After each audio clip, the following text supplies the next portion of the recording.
Right. Let's dive right into to KissKast presents Guns N' Roses. The which is a snappy title. I know, snappy, Let's clean stick with title. it. It's good. I think it's a good title. I think it makes sense. It's a good segue. So we start our story, a bit of background, because today we're going to be covering Guns N' Roses' first album, which is sort of quite overlooked in their discography. It's one that most people aren't aware about, but it's an album called Appetite for Destruction.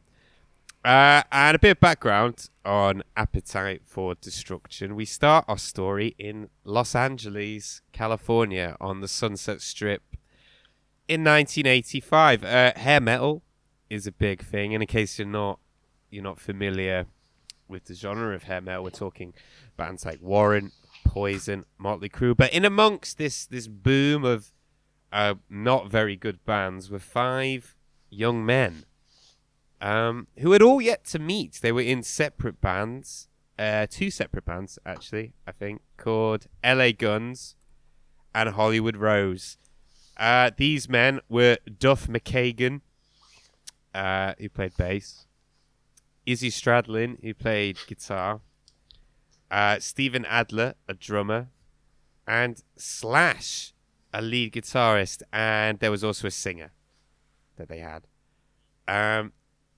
LA Guns and Hollywood Rose didn't work out, and both bands shared a practice space, so hey, they decided, why not we combine our 2 bands to create Guns N' Roses? And in a bit more detail, LA Guns, the LA Guns guitarist, who is called Guns, which is a bit of a fucking stupid stage name, but there we go, said, that's his name, he said, and I quote, our singer got into an argument with our manager, and our manager fired the singer of Guns N' Roses.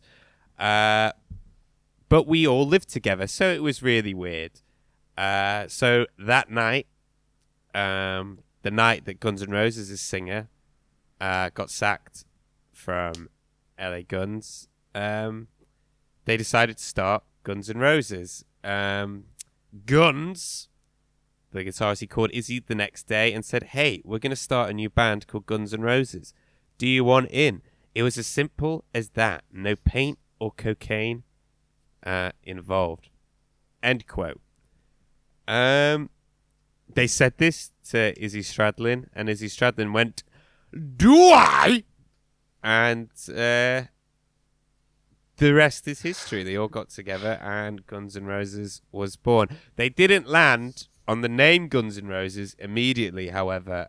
Would you like to know some of the working names, some of the titles they're working with? I only have 2. Oh yes, please. Yeah.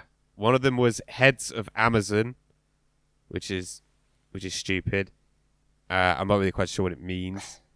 That's a fucking rubbish name. But the second name, which is quality, was AIDS, which is Really? yeah, they were called AIDS. That was their first name, was AIDS, which is stupid.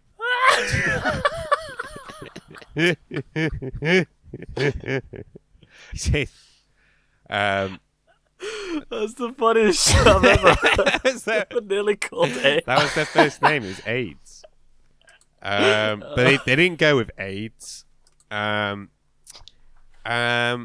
Instead, they decided to go with Guns N' Roses. After only 2 rehearsals, they played their first show. And as a result, they also ended up living together. When Guns N' Roses originally formed, they actually lived with their first manager, who was called Vicky Hamilton, in her 1-bedroom flat. And, being Guns N' Roses, obviously there was a lot of parties that went along there. Her home, their manager's home, became the scene of many wild parties, which were rife with drinking, rooftop cocaine. I'm not quite sure what that means. Oh, wait, no, rooftop cocaine and heroin sessions. Wow. Because she didn't allow drugs in her flat, so they'd have to go to the roof. That's interesting. After one such party, Steven Adler, Guns N' Roses' drummer, was helping Hamilton, their manager, clean up the mess of beer bottles that were scattered through the house. And Guns N' Roses' lead singer, whilst they were doing this, was napping on the couch. He got so annoyed by the noise that he decided to hurl a wooden coffee table at Steven Adler, which narrowly missed him, which is good. Apparently, this stuff would happen quite a lot when they were all living together. Apparently, the singer of Guns N' Roses could be violent quite a lot. Their old manager described him as having two distinct personalities. One was very sweet. The other she described as a demon dog from hell, which is the fucking weird way to describe someone. But this is sort of important because the lead singer of Guns N' Roses is quite an odd man. Is that fair to say? Would you agree? Seems to be. Yes, absolutely. Quite odd. Seems to be quite a strange character. And obviously we'll get into more of, his shenanigans because they're pretty wild later on. But he is the front man of Guns N' Roses. Yeah, very odd man. Guns N' Roses quickly developed a following from the shows they played in LA and showcased a sort of a different sound to the LA music scene, a bit edgier, a bit more blued bass, kind of in relation to their hair metal.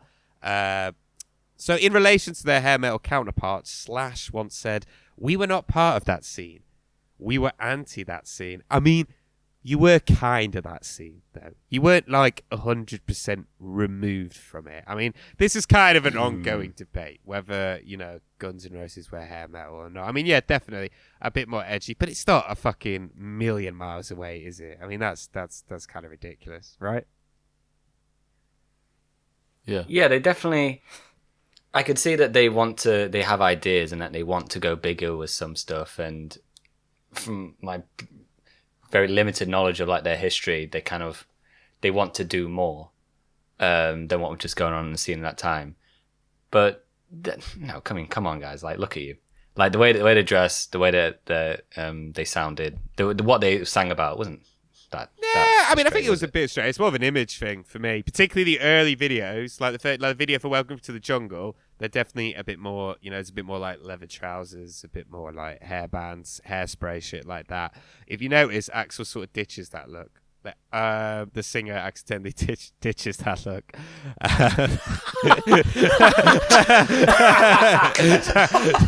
Sorry, the singer accidentally ditches that look. Fucking out. That didn't take long. Awful coffee. Sorry. Yeah. But yeah, not a million miles removed from that.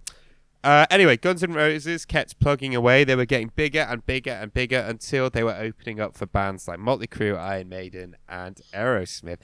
Eventually, they got signed to Geffen Records, where, they were sort of given basically complete artistic control to do what they want.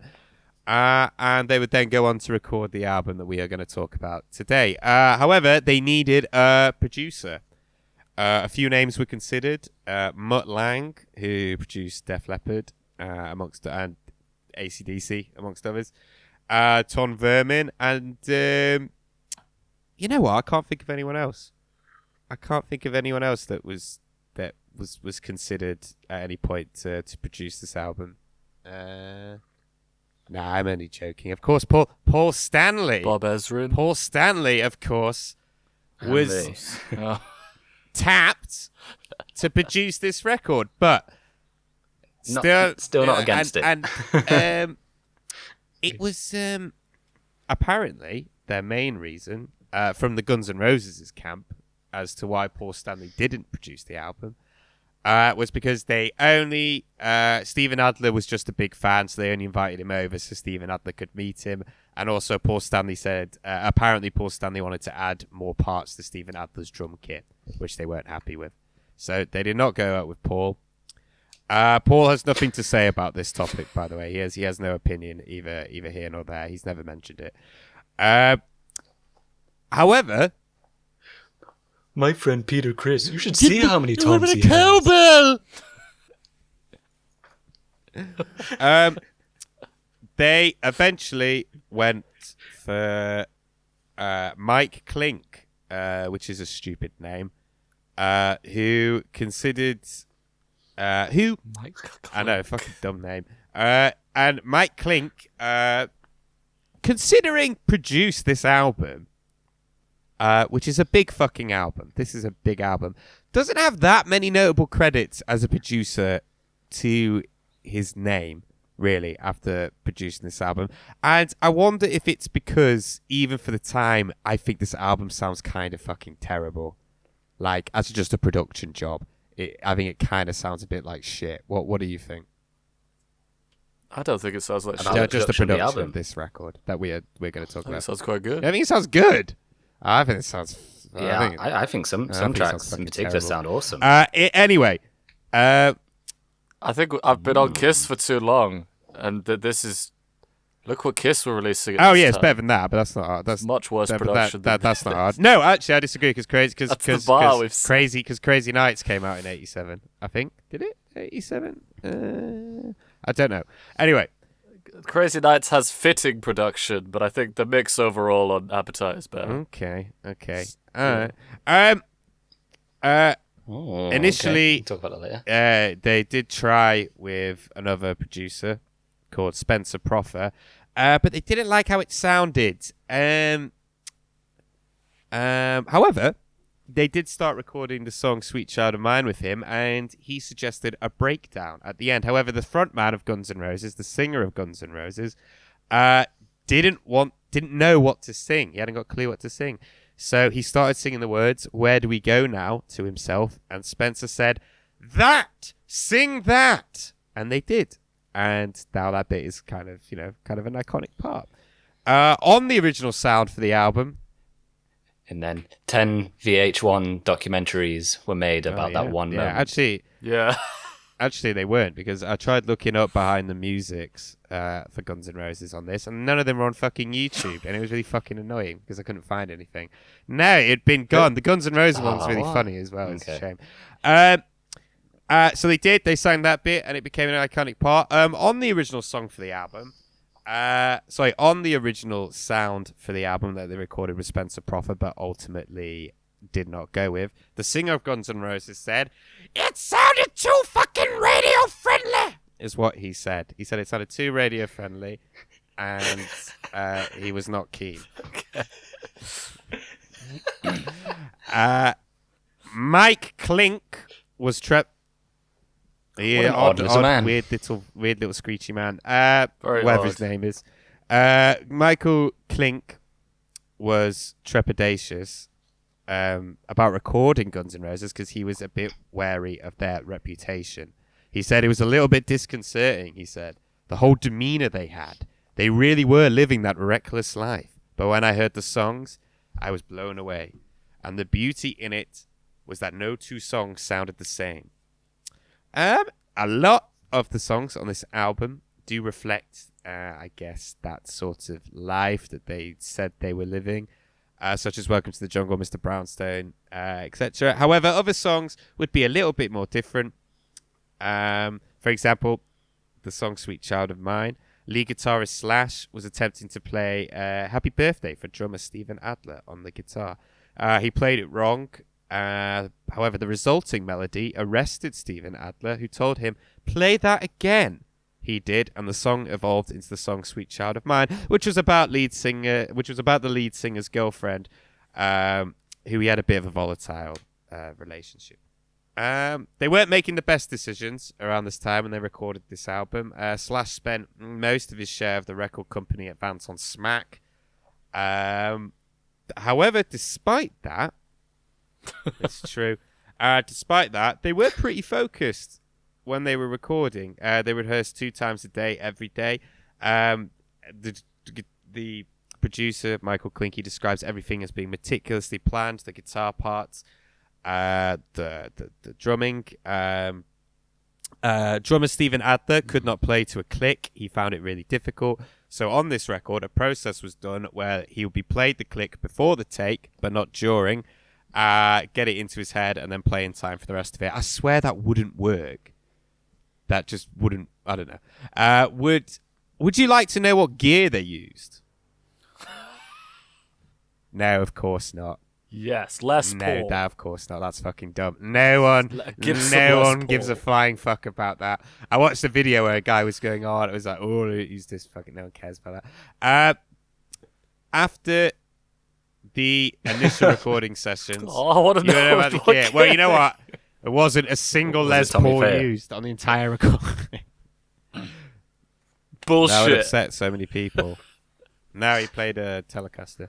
After the initial recording sessions, which were done pretty swift, they decided to go onto the guitar and vocal overdubs. Michael Klink would work 18-hour days, apparently working closely with Slash and the singer of this band.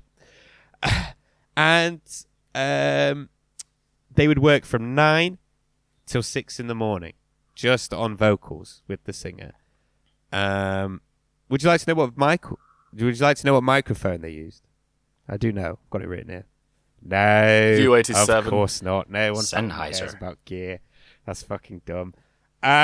During one of these sessions, they were working on the album's closer, which is a song called Rocket Queen, and they realized that the song was missing something. It was missing a little something or other in one of the breakdown sections.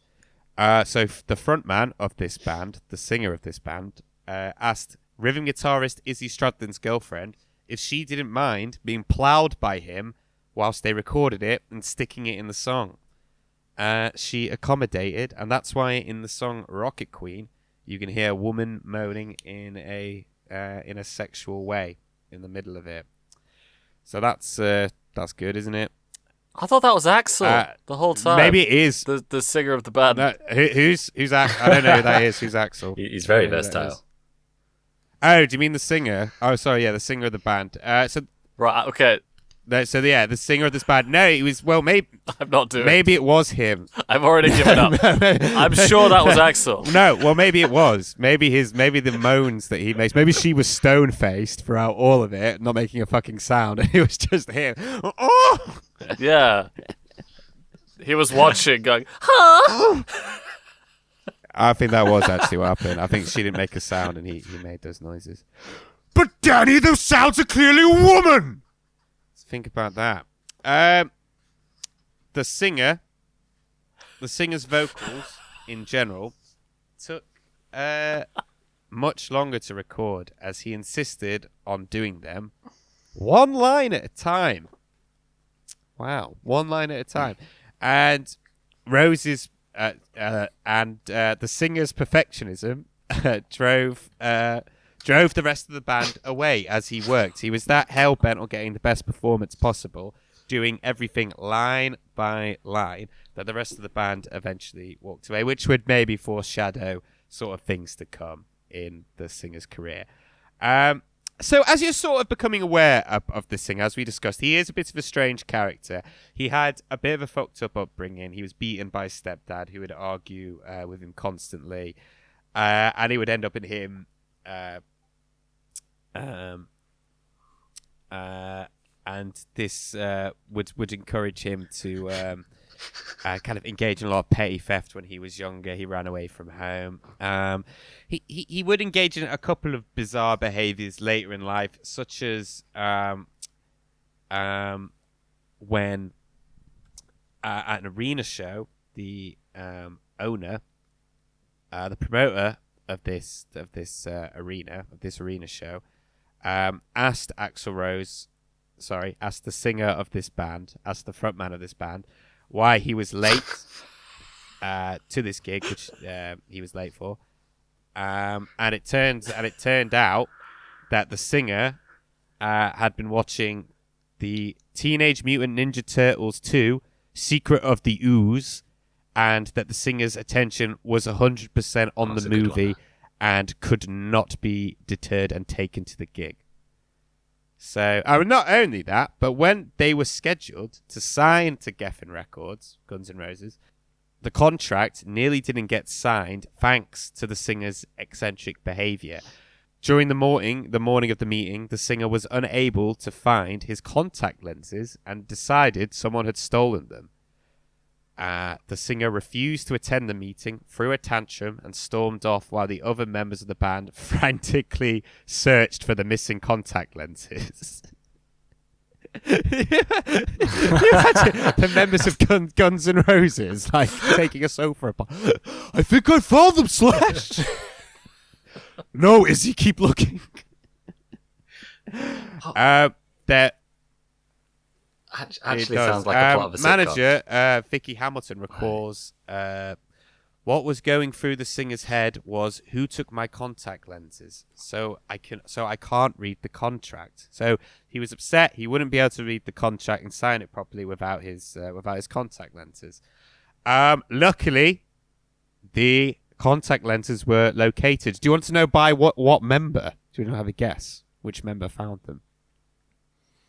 Come on, Izzy. It was Slash. You can always rely on Slash. Slash located the lenses, which were conveniently stored in a pair of Axl Rose's track. Reliable. Yeah.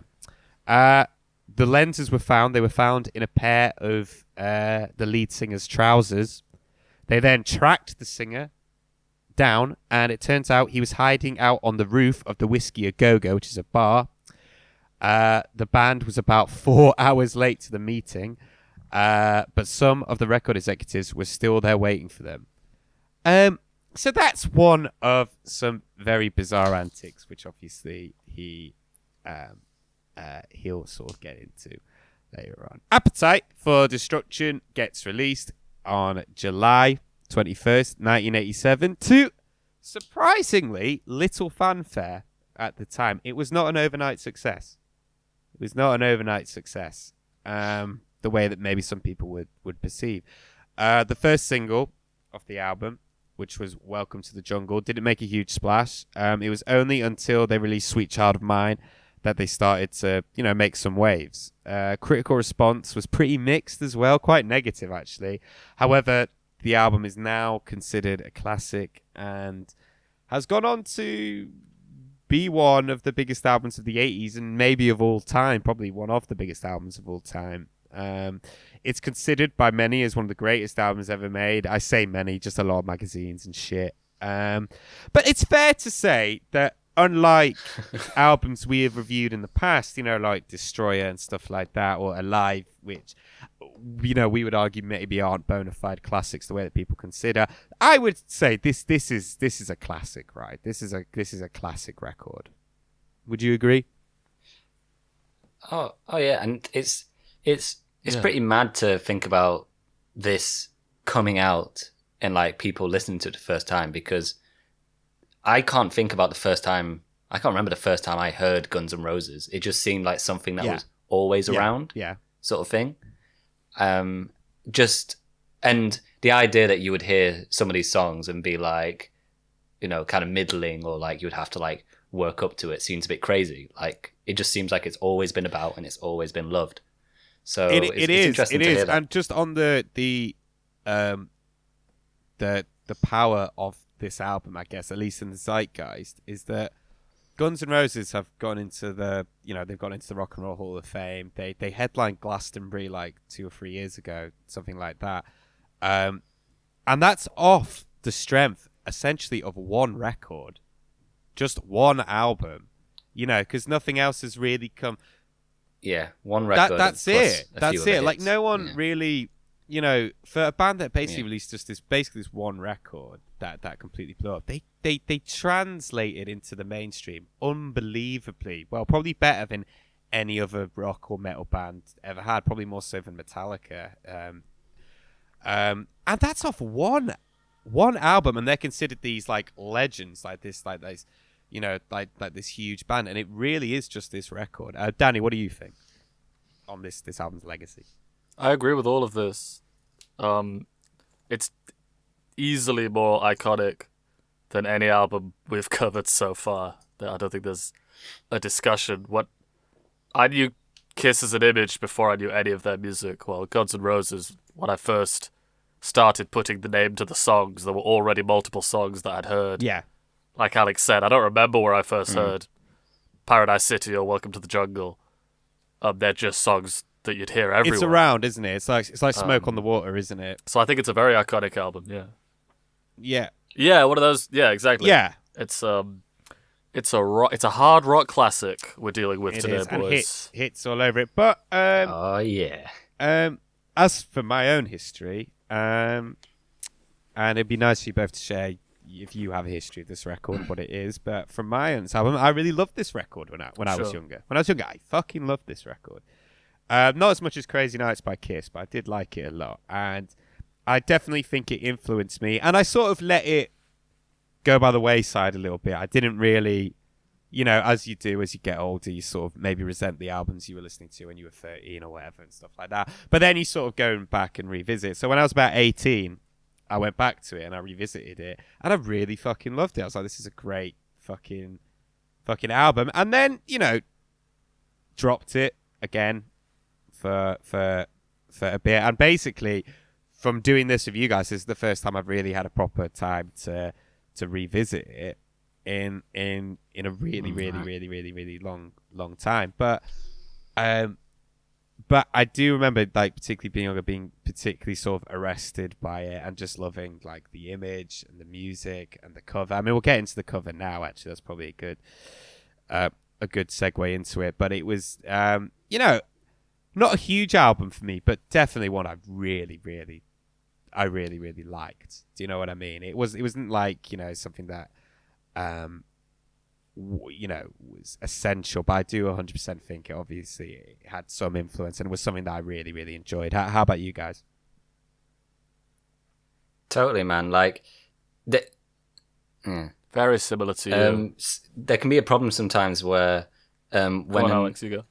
When a piece of media is so iconic and so beloved that it's very easy to just sort of like put it to the side or like go, yeah, I know it, but let me try and find something that maybe you haven't heard or something that's like playing with that sound. And so very often, really sort of classic albums like this, I don't fully listen to them, and I didn't listen to this album for quite a long time, despite enjoying most of the songs of it, just hearing them as singles. And then, as a sort of a late teenager, I went to it, like you were saying, around 18, Alexei, and just being like, yeah, wow, holy shit. And coming back to it now, it's still pretty mind-blowing, the feeling it captures. For sure. Danny? Yeah, especially similar to you, Alexei. With the only added thing of, I think I must have heard someone, maybe my older brother, diss Guns N' Roses, and when you're young, that you're very impressionable in that way. So I kind of got it in my head that maybe they're not a cool band. And I guess, in the noughties or whatever I discovered this, they probably weren't the coolest band in the absolutely world. not. Yeah, absolutely not. But we all were getting into hard rock and older hard rock. And so this was obviously one that came up a lot. And I did like Sweet Child of Mine especially. Yeah.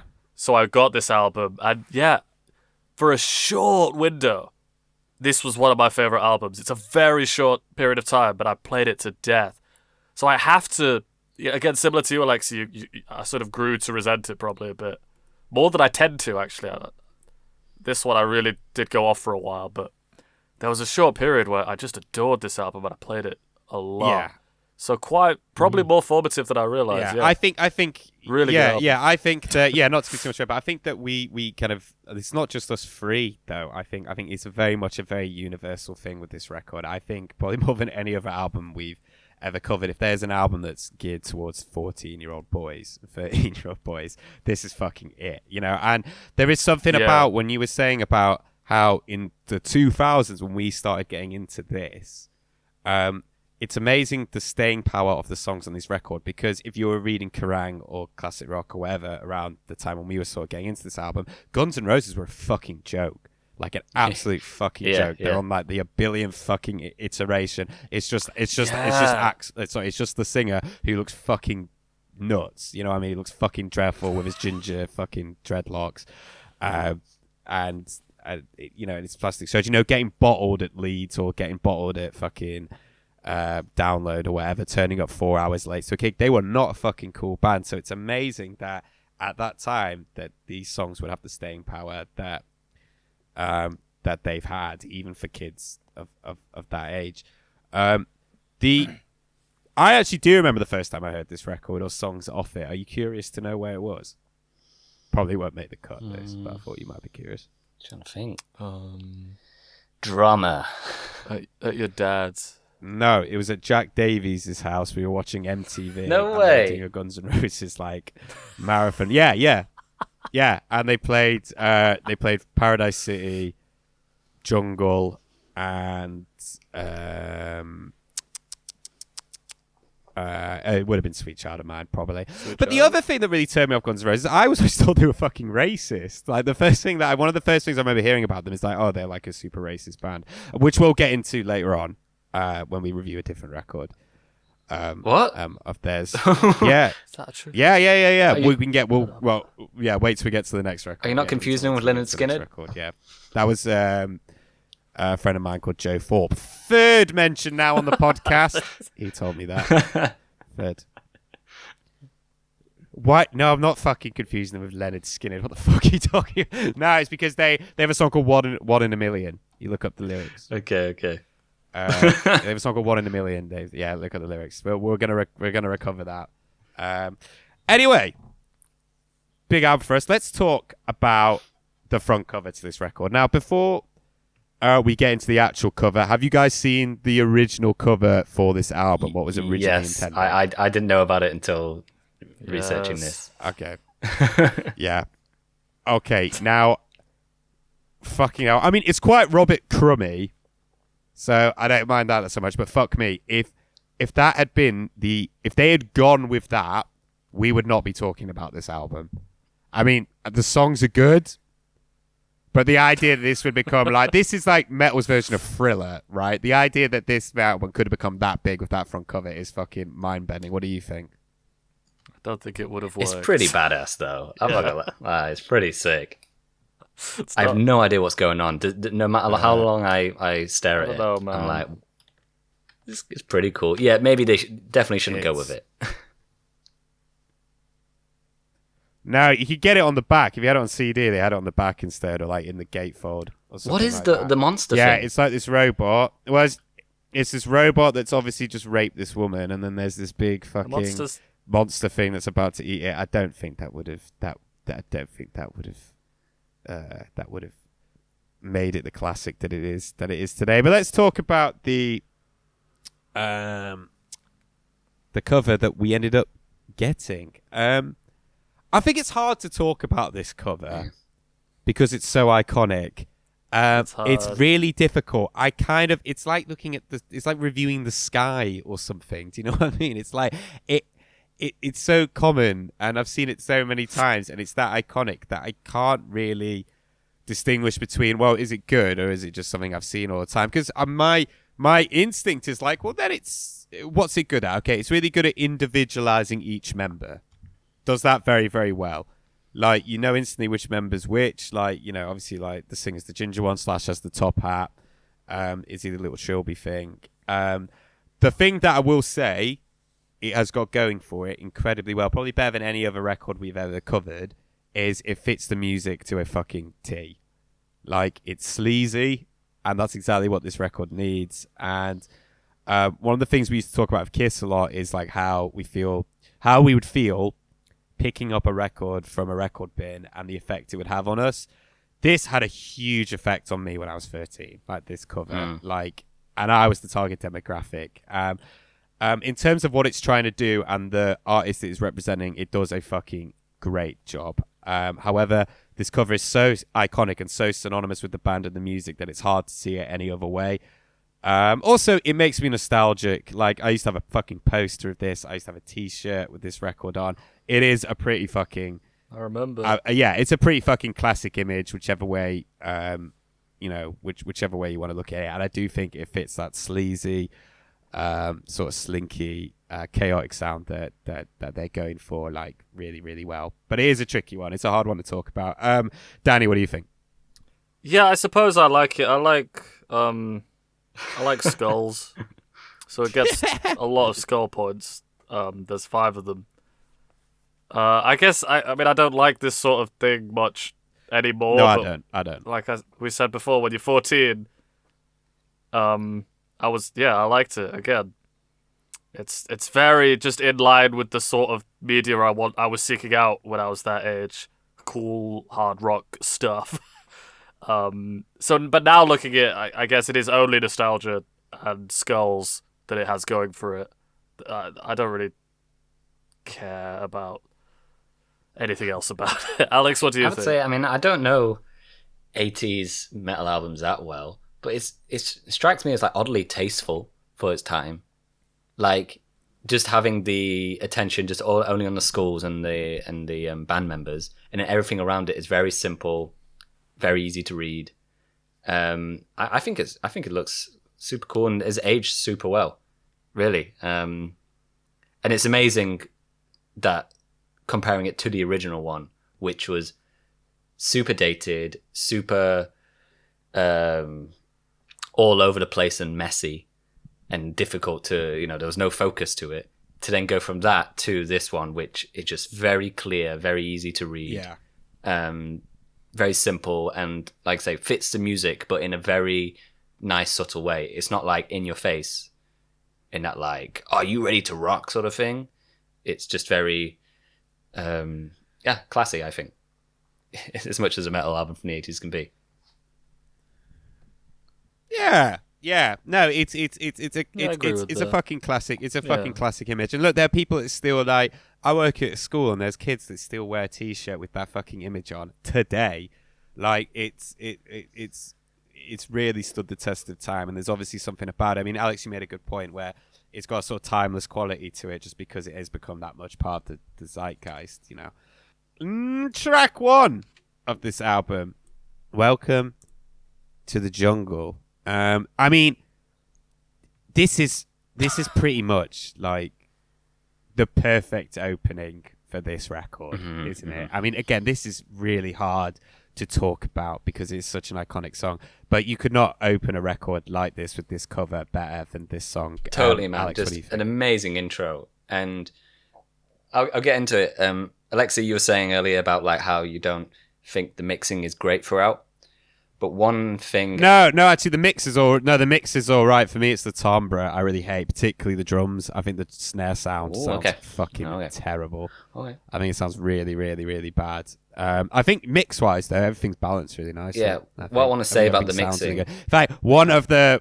Sorry, yeah, carry on. What I want to say about the mixing is that, like, there are moments, particularly with a lot of the classic songs, but there are moments when, like, the sonic space is just huge. And like it has this like really that is cool. Like stadium sort of sound to it, like, and you hear it straight away with this intro where just that like beginning guitar lick, it just reverberates so well, and it just introduces you to this massive world. And I think it's such a great opener.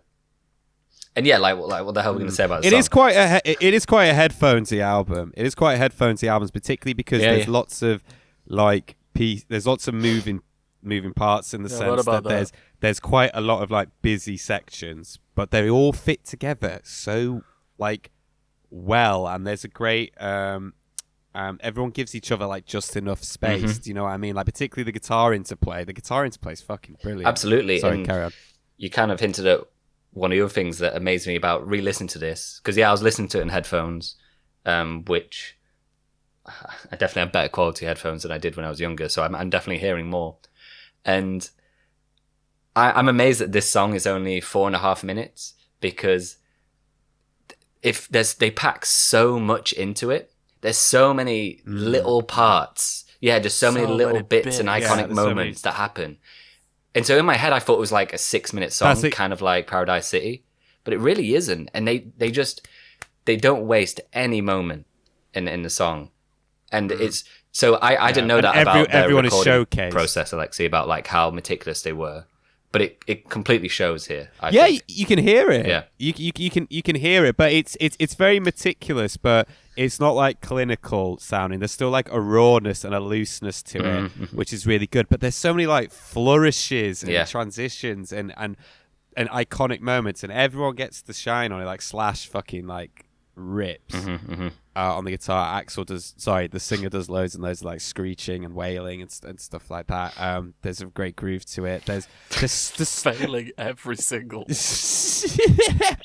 Like there's so much in it. Like there's so much in it, man. Like there's there's just so many quotables in here. I just wrote down some of the things that I'm just like, oh, that's such an iconic line. Just the shanananananese is like.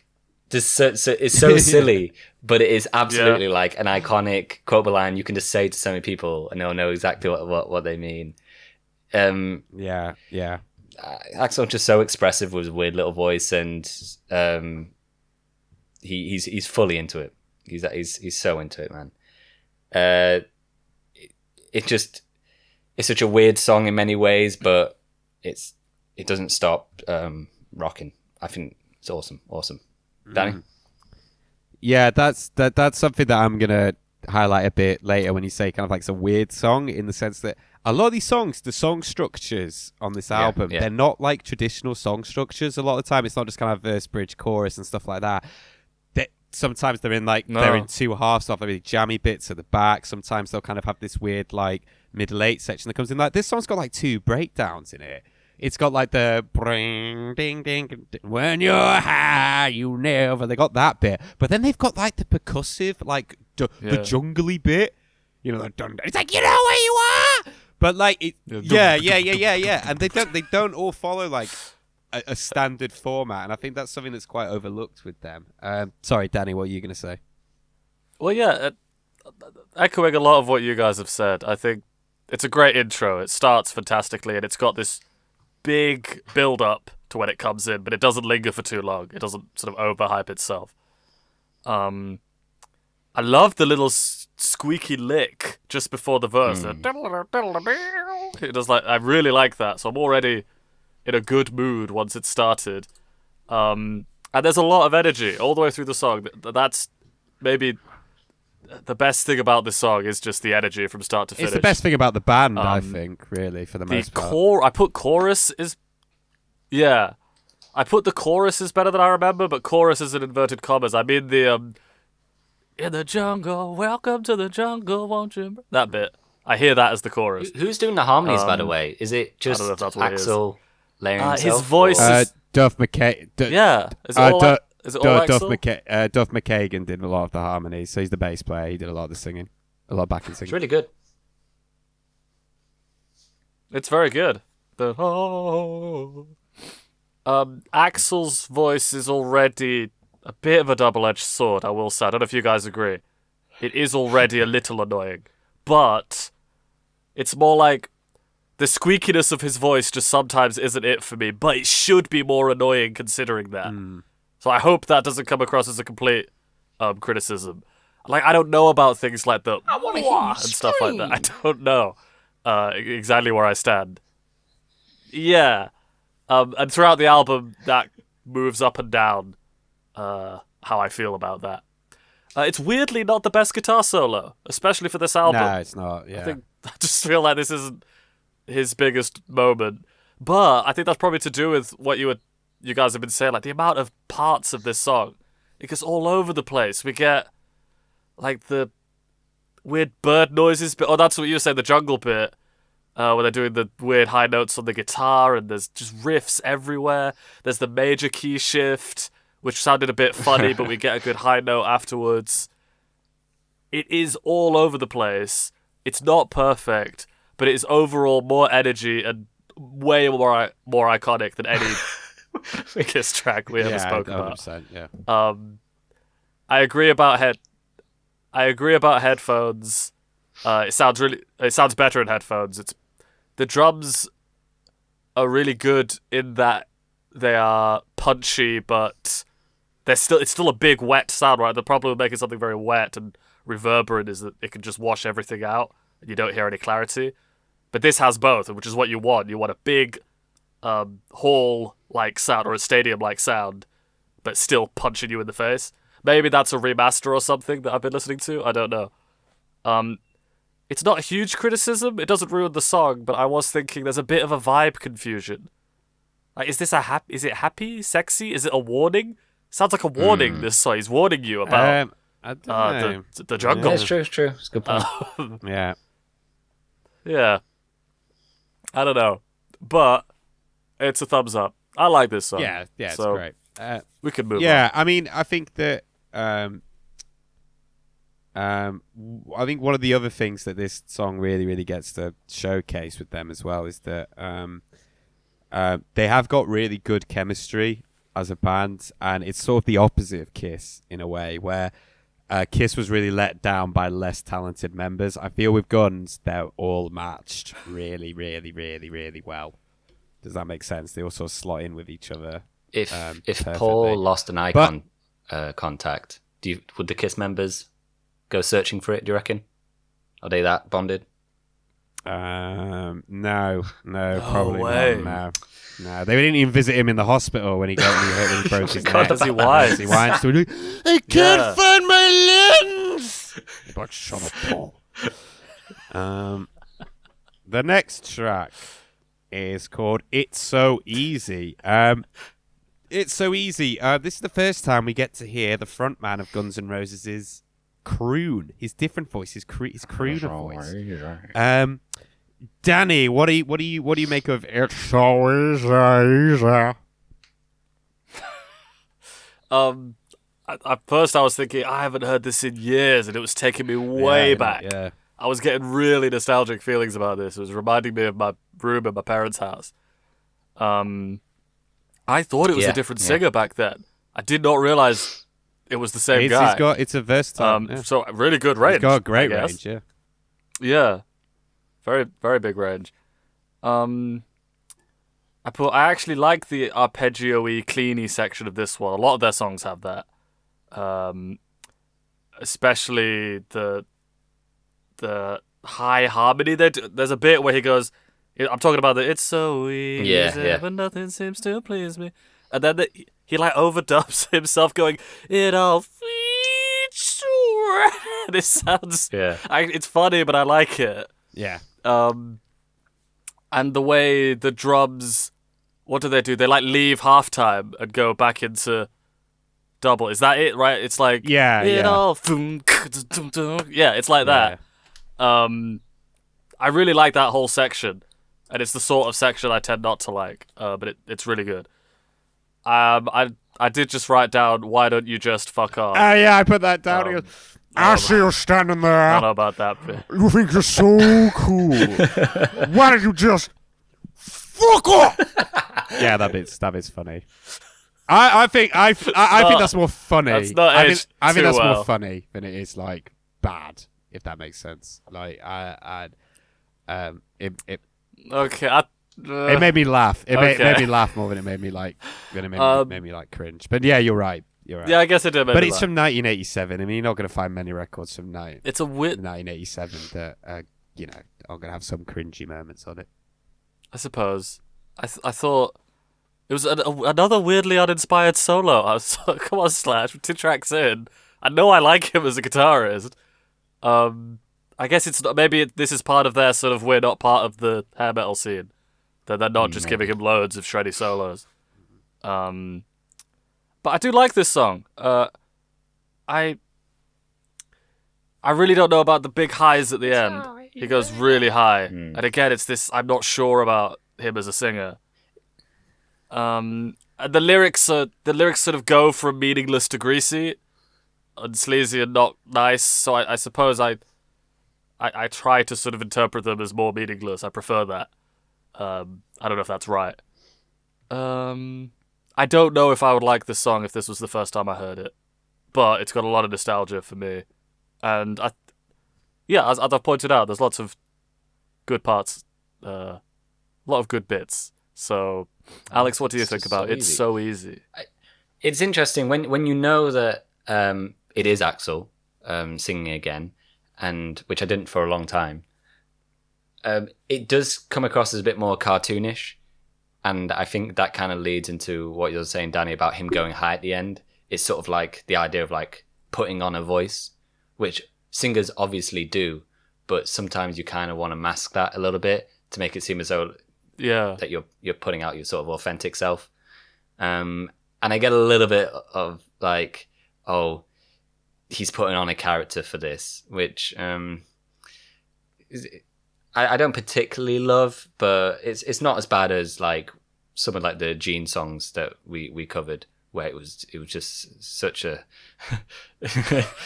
not close.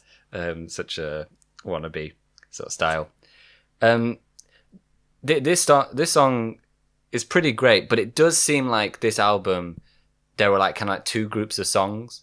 There's like the really clean, big stadium sort of anthem sounding songs, which isn't just the hits, but like there are songs that sound really clean and big, and then there are ones which are messier, and this is definitely one of the messier ones. I get a big grunge feel from it, and I think that's partly because of his voice, but it's a bit it's a messier sort of sound. Exactly. But the riffs are great, and like you said, I like the little harmony stuff, little vocal stuff is really fun, and even it's quite a simple song, he kind of keeps you engaged throughout. And the intro is awesome as well. One thing I really like about this album is that they mix up who's in doing the introduction of different songs. One would be the drums, one would be the bass, one would be the guitar. It's the bass, isn't it? Yeah. This one's the bass with just very simple, but just it's a nice mix-up. Alexei? Yeah, I dig the croon. I like how he sings on this one. I actually prefer this kind of voice to his other voice. I think that the way he sings on this, he sings better in this style on another track later on, which we'll get to, which is fucking amazing. I think it's a really great track. Yeah, you know exactly which one it is, but yeah, it's a great track. It's sort of, it's slinky and sleazy. The lyrics are wank. Like the lyrics are fucking terrible. Like the bit where he goes, I see you standing there, fuck off, is funny. But it's Guns and it's Guns N' Roses. It suits them really well. Again with the croon and the way he's singing. It's amazing that he thought to come at it from that angle. It's moments like that where I do think like, oh yeah, you really weren't, maybe you were really far removed from the hair metal bands, because there isn't a single like hair metal band that would come at that and sing it in that way. It's an interesting choice. But no, I really like this one. Again, I kind of found this one a bit hard to talk about, kind of for a similar reason that Danny did, because I used to really like this one a lot when I was younger, and it's quite hard to separate it from the nostalgia. But I will say that it's got that kind of sleazy, slinky quality that makes them really, really, really good and iconic. So yeah, the next track is a track called Night Train, which Paul Stanley thought needed a different chorus. Let's go into whether we agree whether it does need a different chorus. You know what? Night Train just reminded me. Yeah, he did. You know what though? Night Train. I never really dug Night Train. Even when I was younger, I was not that keen on Night Train. I always found it kind of a bit dull, and that hasn't changed. Really, it's got no hooks. It's not got a vibe either. Like It's So Easy. Do you know what I mean? Because I think what Alex was saying, they were kind of like two different tracks on this album. I reckon either they go for like a good vibe or they go for hooks, kind of thing. And I don't really have either on this. I just never clicked with it. Not to say it's bad. It sounds like Guns N' Roses. I just never really dug it. Like I do think it's well crafted and the structure is interesting. I think it's got quite an interesting structure. The jammy bit in the middle is cool, for example. In fact, like I said, in general, I do give this album massive props for not following like traditional song structures. In this song, for example, there's loads of cool like flourishes and cool transitions and outros there that lift it quite a bit. Yeah. That lift it quite a bit. But again, was never crazy about this one. Not to say it's bad. I think it's well crafted, and I'm sort of into it. It just never really clicked with me. That much. Alex, I agree in the sense that this one takes a while to get going. I mean, you get this massive cowbell at the beginning of it, but then it's sort of a slower pace. It's like finding its feet at the beginning. I think I agree that the chorus isn't particularly great. It's fine, and it serves the song, but it's not brilliant. But here, like Danny was saying, how like we've yet to get that like great solo from Slash, but the way this song builds up to the ending, I feel as though this is Slash's first huge moment on the album.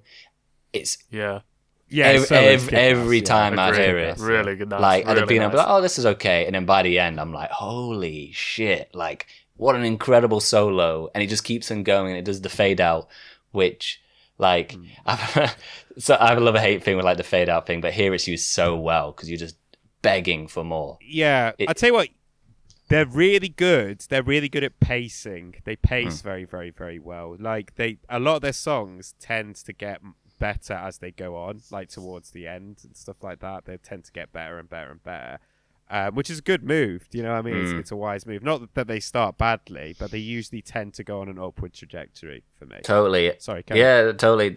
This was like the first track. I mean, it was clear there in tracks before, but this one I was really thinking like, wow, the chemistry between these guys is insane.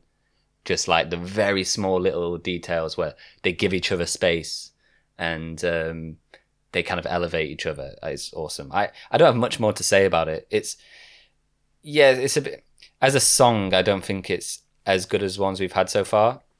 But still, like the ending really saves it for me. Really saves it. Yeah, Danny? yeah. I mean, don't get me wrong. This is like for me one of the weaker songs on the record. It's still decent. You know, it's not terrible. You know what I mean? It's just it like you were saying, like just the chemistry and the space that they give each other, and all the little flourishes and the attentions to detail are really impressive. Danny, what do you think of Night Train? I'm on a night train. It sounds like I like it a bit more, actually. I think it's far from one of the worst on the album. Far. I think it was taking me back, just like the last one. I was feeling nostalgic. I think the bit I don't like that you guys agree with is the start of the verse.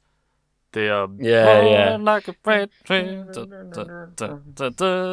It's just too slow and too much of a sort of weird downer vibe that they do on another track later. That just doesn't fit their sound, I think. I think once it kicks off into the sort of second part of the verse, that's much nicer. Alexei was mentioning all these little things that, like, Slash, he needs to keep up these squeaky interludes. He can't do enough of those, as far as my opinion goes.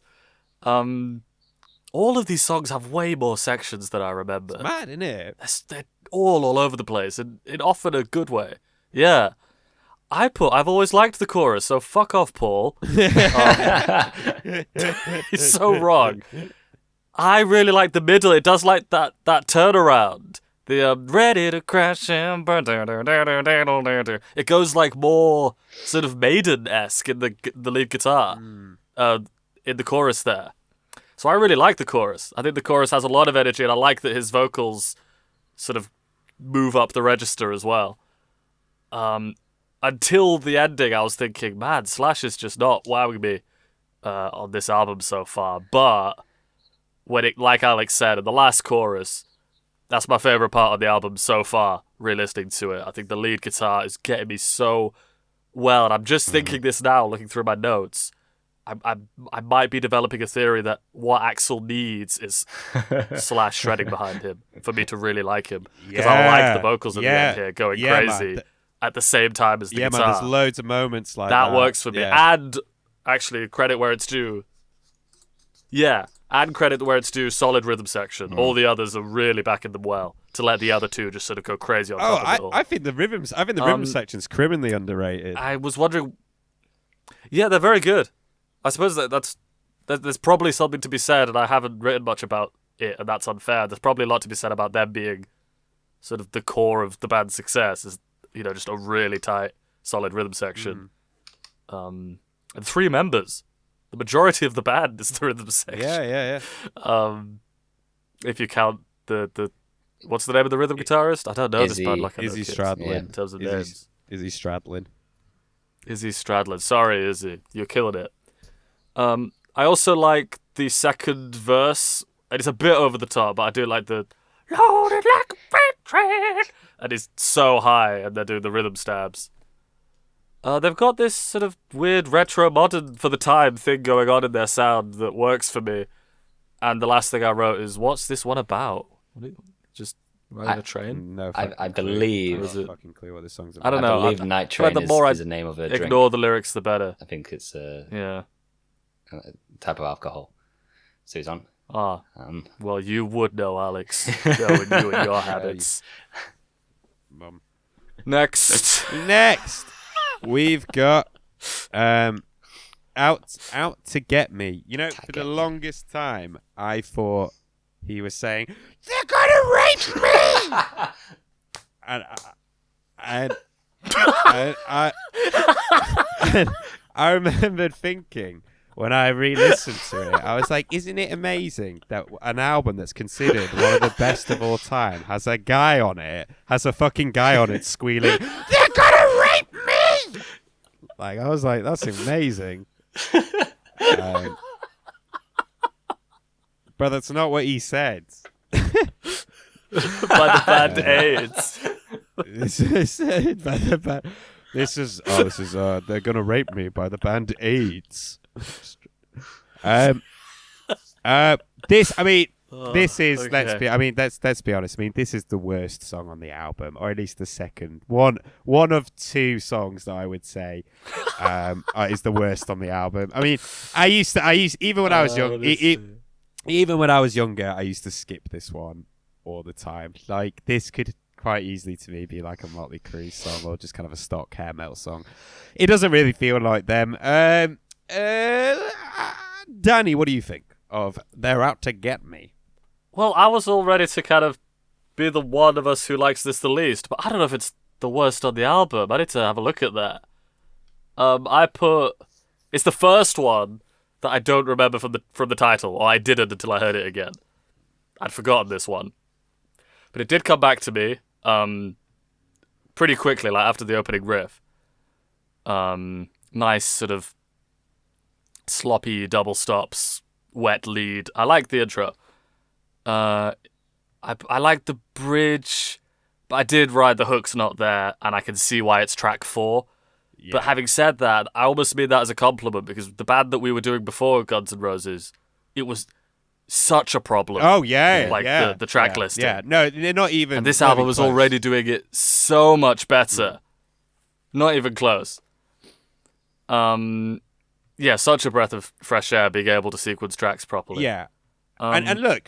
Here's I was writing a lot about the vocals. I do prefer... Here's the thing, right? A lot of albums, particularly by 80s rock bands or 80s metal bands, they're going to have filler on.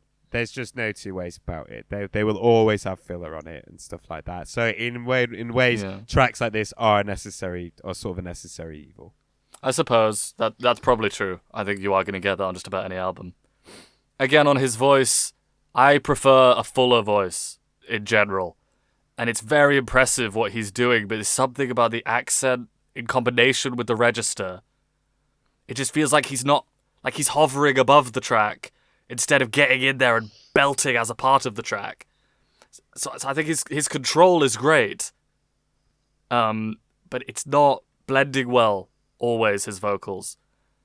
The guitar solo gets better towards the end. It's alright. I thought the chorus wasn't as bad on a second listen. It's a little AC/DC-esque, I suppose. And I'm happy to see I wrote a lot of what's good so far is the rhythm section. No one's standing out, but that's the point. So actually that relates to what I said on the last track. They're killing it, those guys. Alex, what do you think about They're Out to Get Me? Well, I agree. This isn't one of like the best of the album. I definitely wouldn't call this filler. I think this is pretty effective.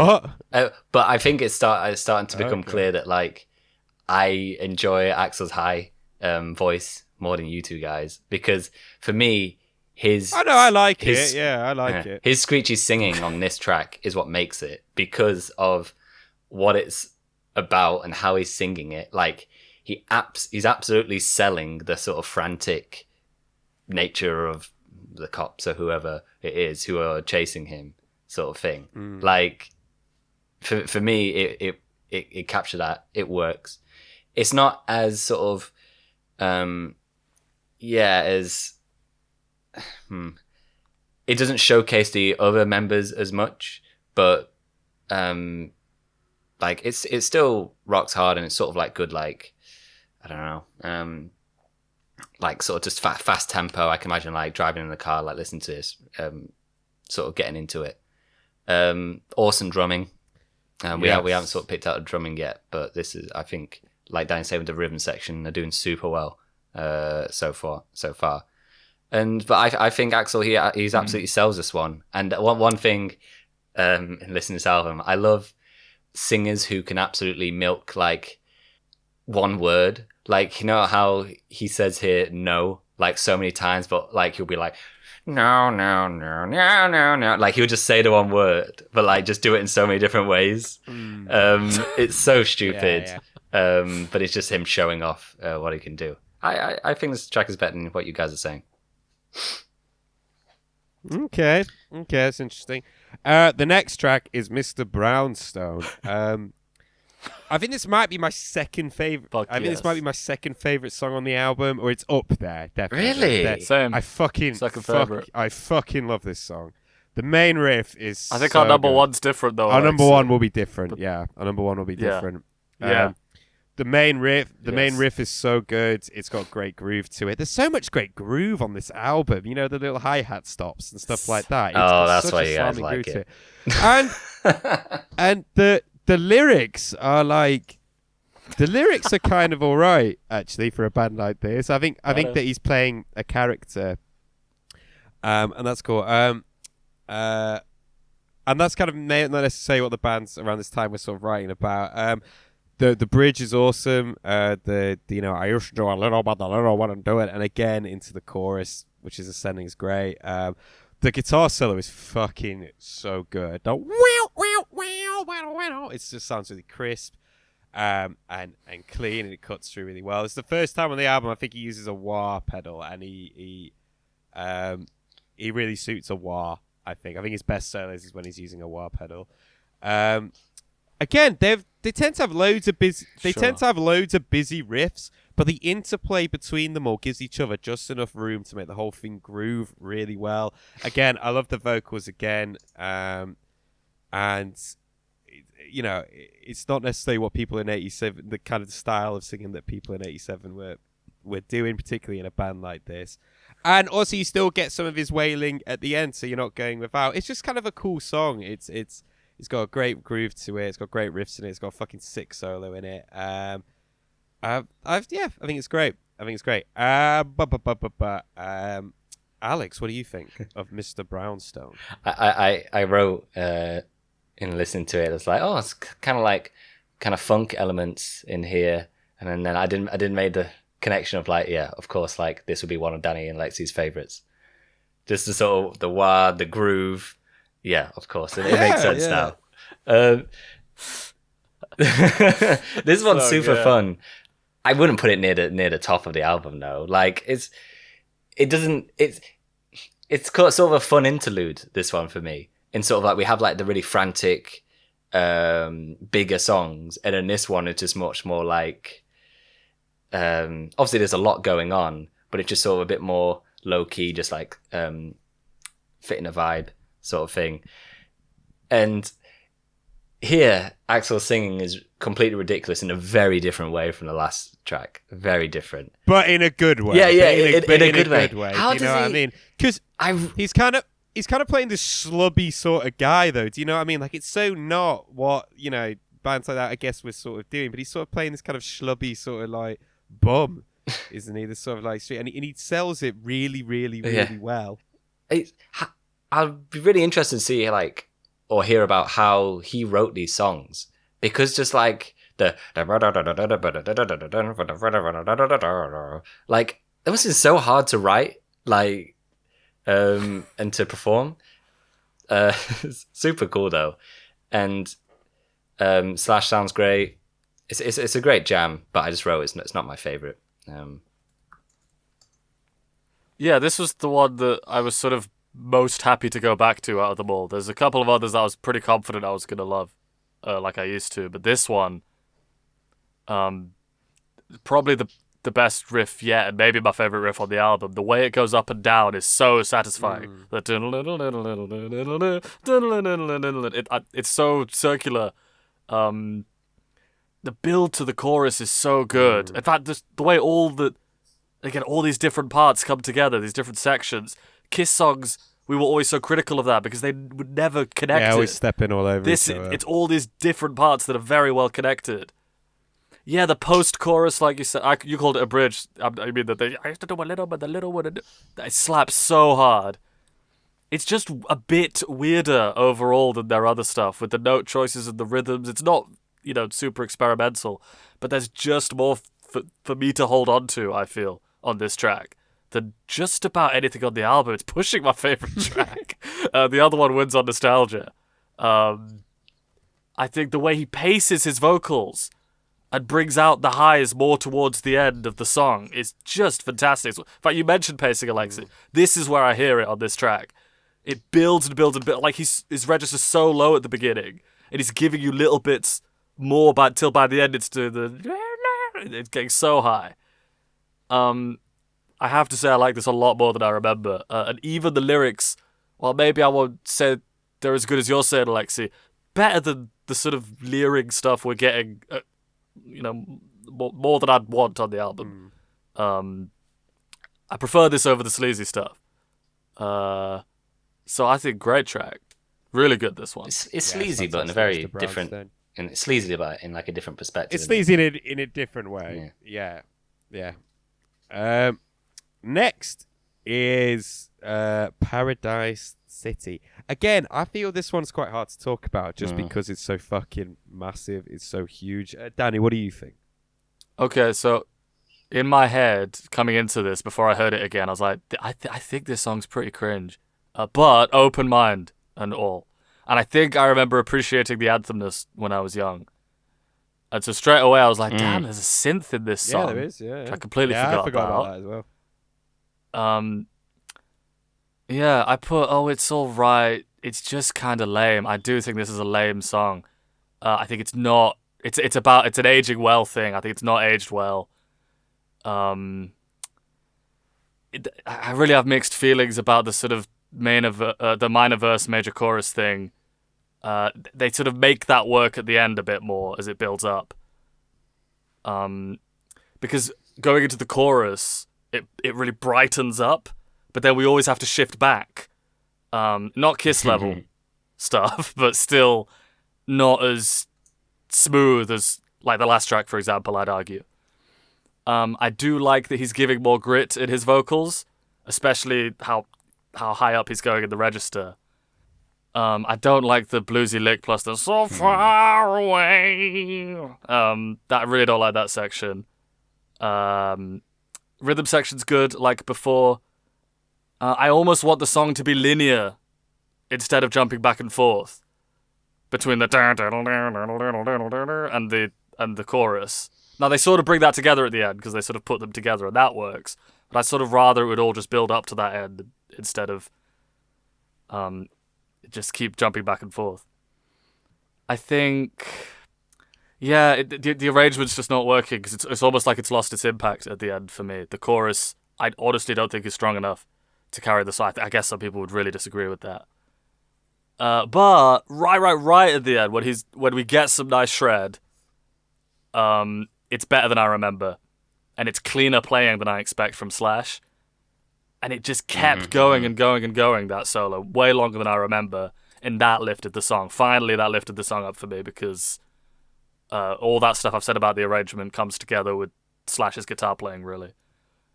The last thing I wrote is, I don't know, it makes me think of losers, and I stand by that. I really think this song makes me think of... It's the lyrics of the chorus.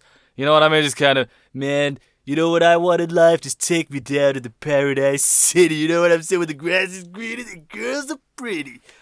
I hate that shit. It's so lame. So I don't know. Alexei, what do you think? I'm going to disagree with you on this one. I think what's just striking me about this album? How many fucking hits are on it? There's so many massive fucking songs that are like on this album. It's fucking full of hits. Like, again, I think the riff is great. I think it's really lurching after the intro, which sets up the song fantastically. In my head, I always pictured this song more as like a ballad, but it's really more like jungle. Like, it's a lot heavier than I remembered it being. I was like, oh, actually, yeah, most of this song isn't really like a sort of power ballady thing that you thought it might be. I actually disagree about the hook. I think the hook is excellent. I think it's ridiculously catchy. I think when I was younger, I just thought it was like the catchiest thing that I had in my head for fucking ages. Like, I just couldn't get it out. Again, just the riffs on this album are just fucking amazing. They're like really loose, but they're really lurching and bouncy and sleazy. Like, it's tight, but there's a looseness to it which suits them really, really, really well. I love the drum rolls at the end before the double time when Axel's just like screaming, and you get those really, really wicked. Yeah, and then into the outro bit, which is fucking bonkers. Yeah. The outro bit is absolutely bonkers. I think that Slash and the singer are just trying to outdo each other, and it sounds absolutely fucking ridiculous. The bass runs are wicked as well. The bass runs are fucking fantastic. They do this like really cool ascending bit, and at no point does it sound crowded either. Like, there's so much going on, but they give each other enough room to make it work. I was actually, to be honest with you, I was actually maybe the opposite of Danny, actually, which is I was really surprised at how much I enjoyed it. I thought I wasn't gonna, because I was like, oh yeah, Paradise City, I've heard that, I know that. Do you know what I mean? That's a huge song. I know it. It'll probably come and go. But I was like, actually, this is really fucking good. It's got really good earworm. It's the lyrics, yeah, maybe the lyrics are a bit lame, but you know what? It's bands like this, I just sort of switch off when it comes to lyrics a lot of the time. But no, musically, really, really, really like this one. I think it's really, really good. Maybe that just makes me lame. Alex, what do you think? Yeah. Well, this was definitely, if you would have asked little Alex what his favourite Guns N' Roses song, it would have been this one, for sure. Absolutely would have been. Yeah, man. Yeah, because I mean, really? it's got the big, easy, catchy chorus, which, yeah, is simplistic, but it works. And then it's also got the other side with the mad ending, which is just amazing. The riffs, yeah. So to have the shredding, to have both of those like in one song, I mean, that's yeah, it's easy to love. I totally understand what you're saying, though, Danny. Like, this is like the most sort of its time sort of song, and I think that's part to do with the synth, but also like the style of the hook is also very 80s, I believe. Oh yeah, yeah, I'll go for that. Yeah, it's definitely the most 80s on the record, yeah, isn't it? Yeah. You know, even Sweet Child of Mine is a bit more like, even Sweet Child of Mine's a bit less polished. It's a bit more like, yeah, I want to say like maybe bluesy's the wrong term, but it's a bit more raw. It's a bit drier. Yeah, the sound of Sweet Child of Mine leads nicely into like the more alternative rock sort of sound of the 90s. You know what I mean? Like, there you can sort of see like connective tissue, while the stuff in the 90s and Paradise City feels very far apart.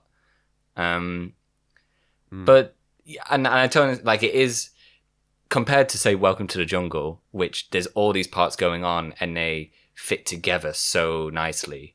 This one, it is much more like, here's the chorus, here's the verse sort of thing, and they are two very distinct parts, and it is a bit clunky in that sense.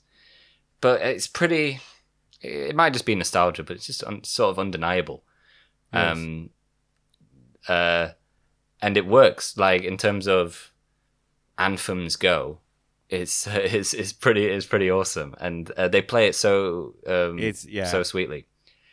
And then the sort of that sort of second half, it's just so manic, and I always think about how fun that must be to play in, like to to play in the band all just absolutely going nuts together. It's not just Axel and Slash, but it's everybody's actually showing their stuff. The bassist, the drummer, like the rhythm, they're all going nuts.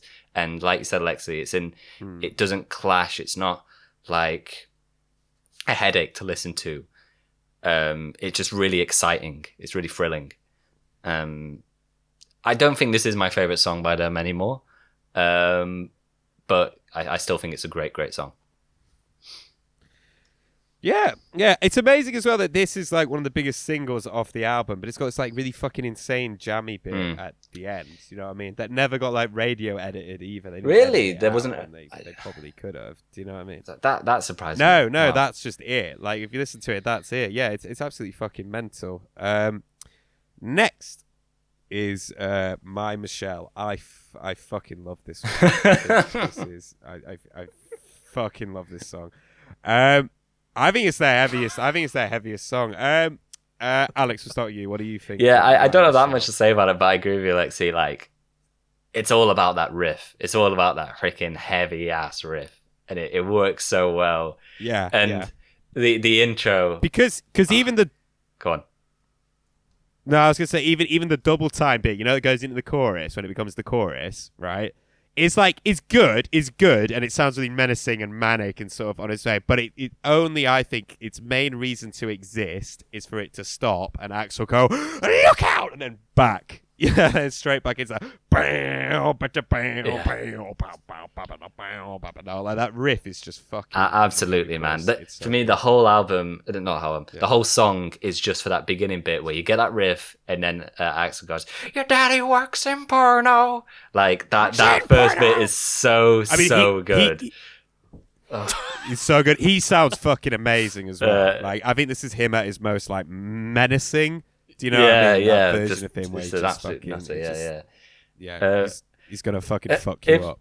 What do you guys think of the chorus? Because for me, like, how crazy, like, manic the verse is. And then the chorus is, well, my Michelle. Well, it's very, like, well, I think, well, like I said, the chorus is fine. The chorus, in my opinion, only exists for you to then come back to that main riff. Yeah. Does that make sense? Yeah, I agree. It's almost like it's almost like a transition. And I don't mean that in a bad way. Because when you hit the stop and then the riff comes back in, it just punches a lot harder.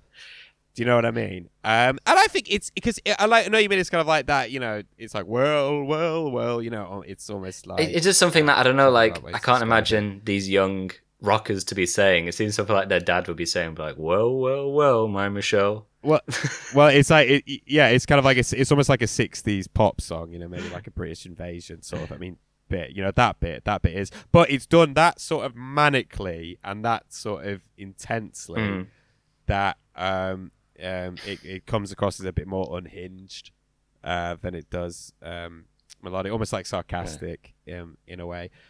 Sorry, carry on. I don't have much more to say. Just since we're going to use this time to dunk on Kiss whenever we get, like, I wrote how, like, direct these lyrics are. Like, how upfront about, like, what he's talking about a lot of the time, or just sort of, like, the explicitness of them is so much better than all the stuff we got from Kiss, where it always be these very vague terms. And even when Kiss tried to write songs about like sleazy stuff, it was always in this very like toned down sort of way. Or it'd be rapey. It would be it would be double entendres. Or it would be just like really sort of sexist and almost like women being adversarial sort of thing.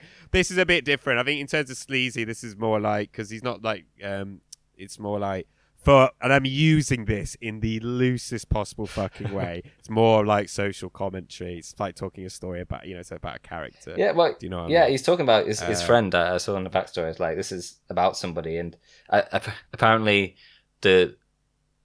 Michelle was their friend, and like she was like, "Can you write a song about me?" And she did, and it's a hot, you know, looking at lyrics, it's not nice about it, but it's not, no. But it's not. When I said that about like Kiss's lyrics, I wasn't talking compare it just to this song, but just sort of generally, just their direct approach when it comes to subject matters is so much nicer than, obviously like the leery rapey stuff of Kiss, but also just sort of I don't know, the sort of like the roundabout, watered down sort of way that Kiss wrote their lyrics often. But yeah, Danny, my Michelle. Paradise City, as much as what I just said about it would have been on my MP3 player as a kid. Well, I never liked this one ever. I get a negative emotional aura from it, which the obvious response is, yeah, Daddy, it's a sad song. It's not a happy song. But it's just, there's something repelling about it to me. I don't like the melody. It's something to do with the way it goes down or something, like the descending chorus thing. To me, that encapsulates the song to the point where I don't get anything. I barely remember the riff that you're talking about. The song in my head, this song is the chorus. And it always just made me not like, oh, melancholic and sad and reflective. It just made me like, I don't want to listen to this. It's just like a bit of an unwanted downer on the album to me. I never felt it, and I'm still not feeling it. But it's hard for me to be critical of it because it's very sort of raw. I don't like the notes. Wow. I just don't like the note choices here. I just don't like it. I don't like this one. Never did. Never liked this. I agree with the chorus.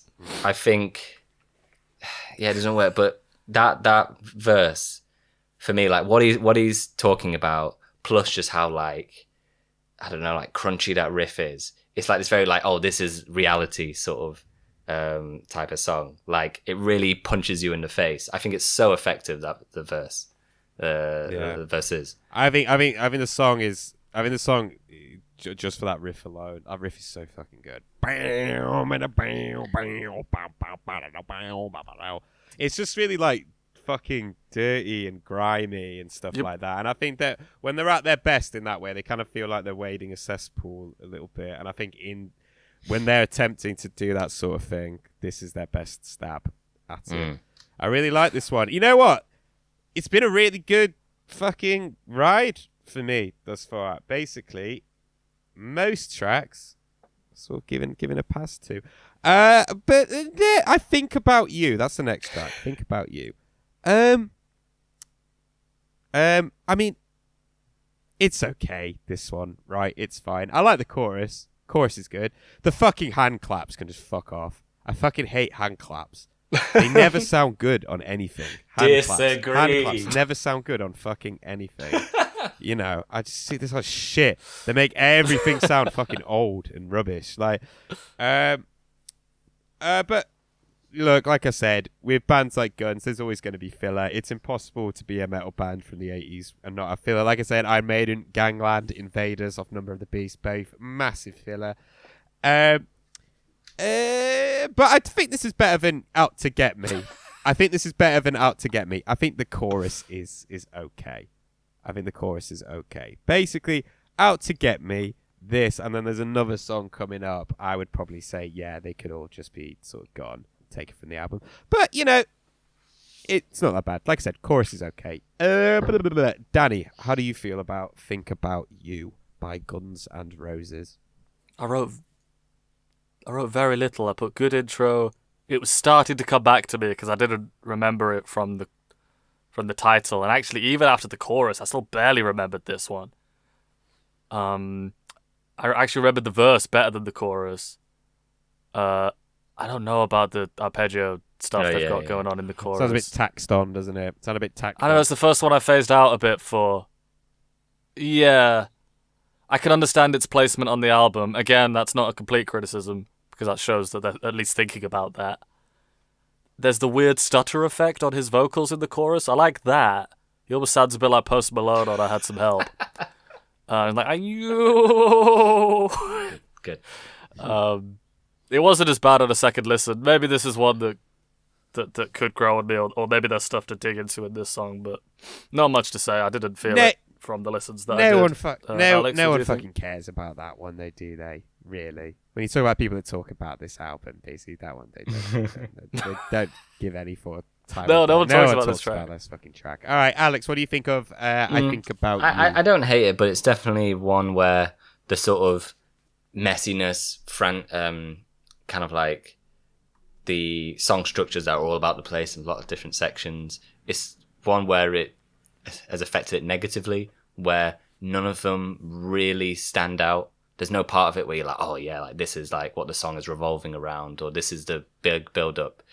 There's no bad moments, but it is just all over the place, and you're not quite sure what to focus on. And this is one where I noticed like sort of the mixing of the instruments is much messier. There's not as clear a focus as on previous tracks. But I think it's okay. Like everyone's jamming and vibing at the end of the song, and it's very silly. I think I saw here. I wrote down that I like the guitar solo, and apparently this one was Izzy as opposed to Slash doing the main guitar solo. Was it? Yeah, I did not know that. Yeah. Whoa, Izzy. Yeah, I wrote down it was good, but I can't remember it right now. There's the weird little arpeggio thing that Danny was sort of saying at the back, which is sort of like thrown in there, but it's not like a big focus, and it's sort of like, wait, what's that going on? So again, a bit all over the place. But when I was listening to it, I never hated it, but it was sort of like what you guys are saying. It would finish, and I'll be like, oh, that one's gone. I don't really have any strong feelings about it either way. Yeah. Yeah. The next track, the big one. That's true. I didn't hate it. Yeah. Yeah, I didn't hate it either. I didn't hate it. I just like it could have gone. The big one, probably the biggest hit off this album, is it? I think probably. Sweet Child of Mine. I mean, this has got the best fucking guitar solo on the album, probably. In my opinion. Danny, what do you think of Sweet Child of Mine? I am much more familiar with this than the rest. I never stopped listening to this. I love this song. It's great. I'll get it out of the way first. I don't like the lyrics at all. It's not my type of wording. I'm sure the sentiment's nice. I don't like even the title. That is so not how I would say what he's trying to say about someone I feel that way about. But anyway, I am, as we've done on many tracks we've enjoyed on songs we've spoken about before, I can ignore the lyrics to this one. It is mainly the lead guitar work. That's the reason I love this song so well, but I think everyone performs very well.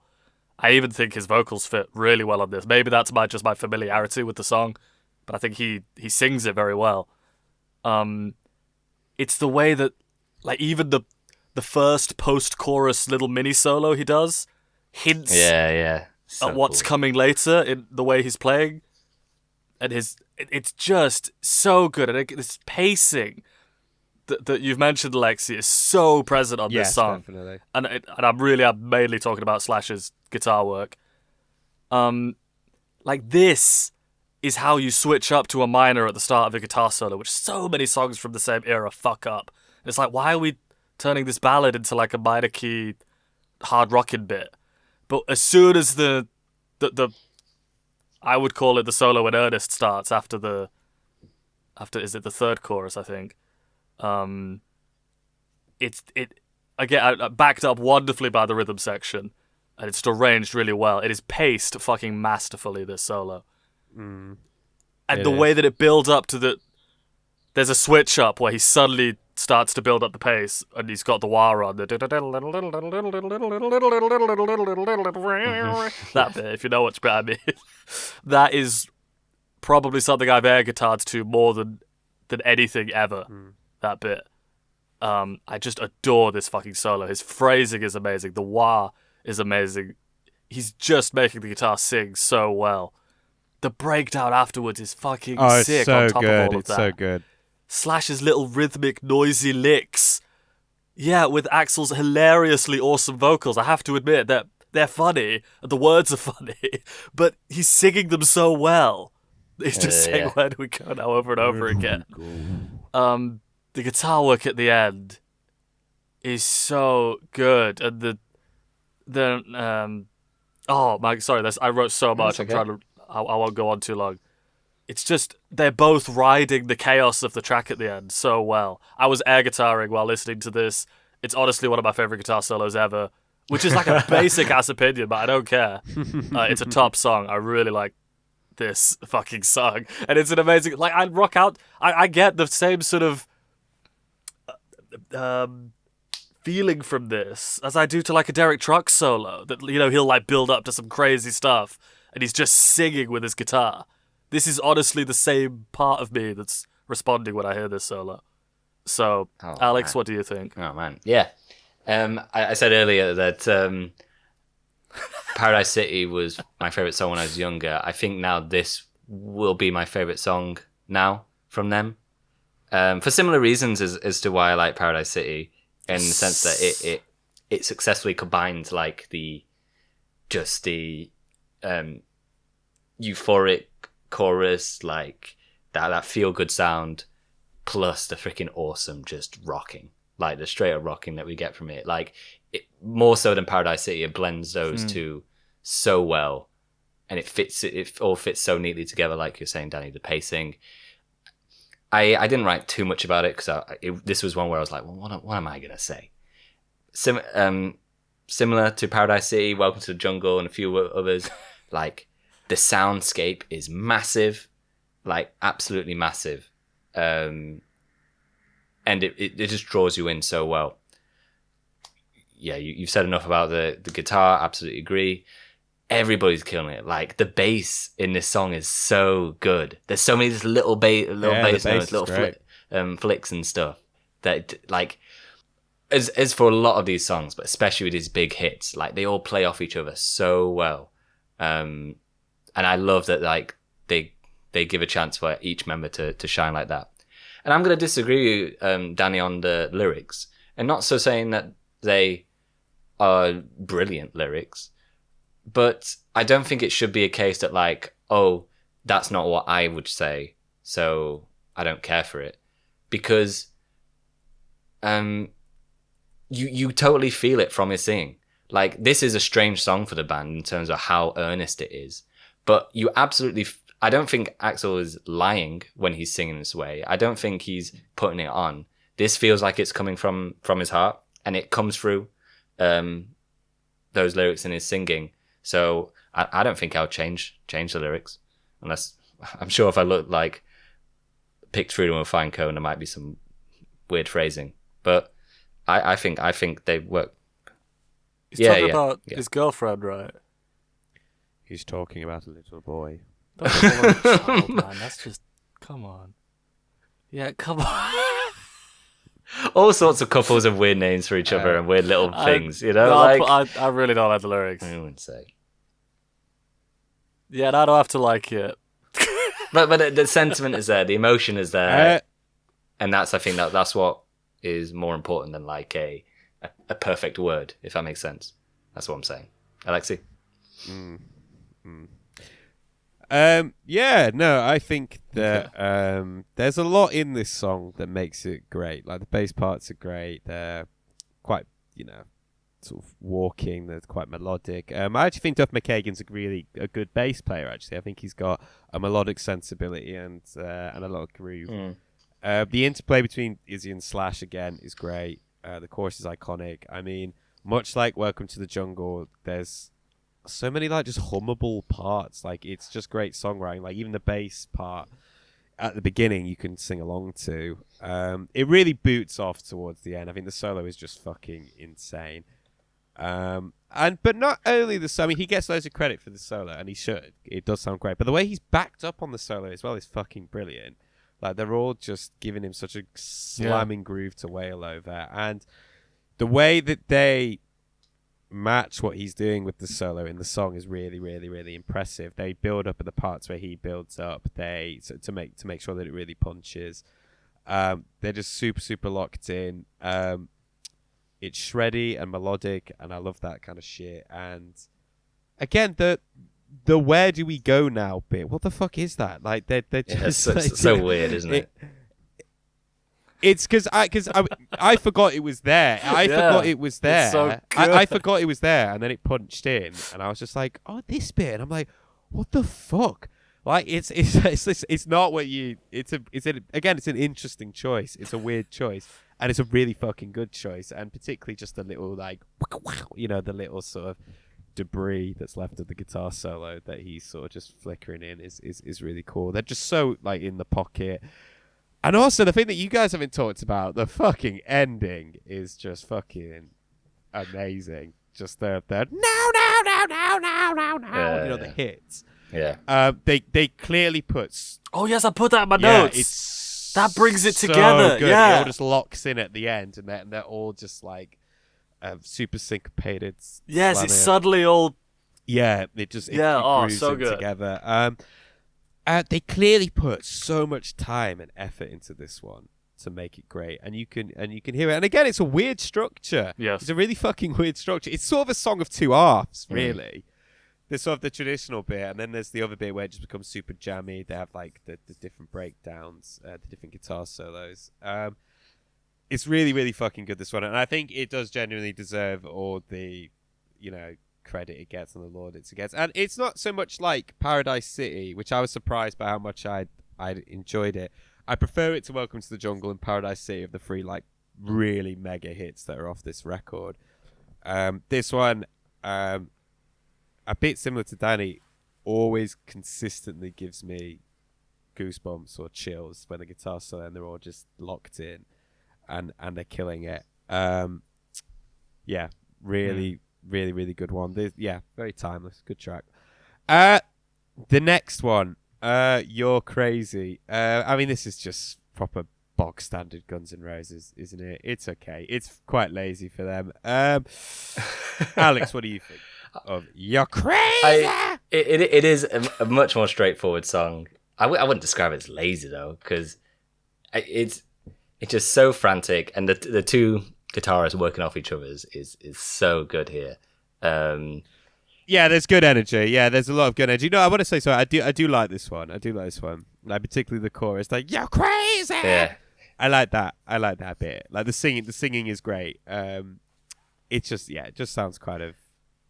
Well, sorry, Kara. Yeah, I will praise the track listing, because we get like the big melodic stuff with Sweet Child of Mine, and then to go into this, which doesn't give a shit really about melody, especially when it comes to the solos. It's just face melting solos back to back.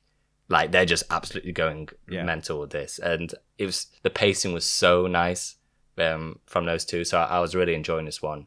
I don't have a lot to say. I just think like this one is so straightforward. I like that they keep it short. I think this is the shortest track on the whole album, and it just fits. It just does a huge burst of energy and moves on. Danny? I agree with the track. I agree with the track listing. I think that it makes sense to like. Okay, so we've had this like big melodic show shopping moment. Now let's hit more of like the punk influences and just a bit more energy, a bit rawer. Yeah, I get that. I get why they did it. However, I also think they could have probably scrapped this one, and I do like this one, but this one I think would have been better as a B-side.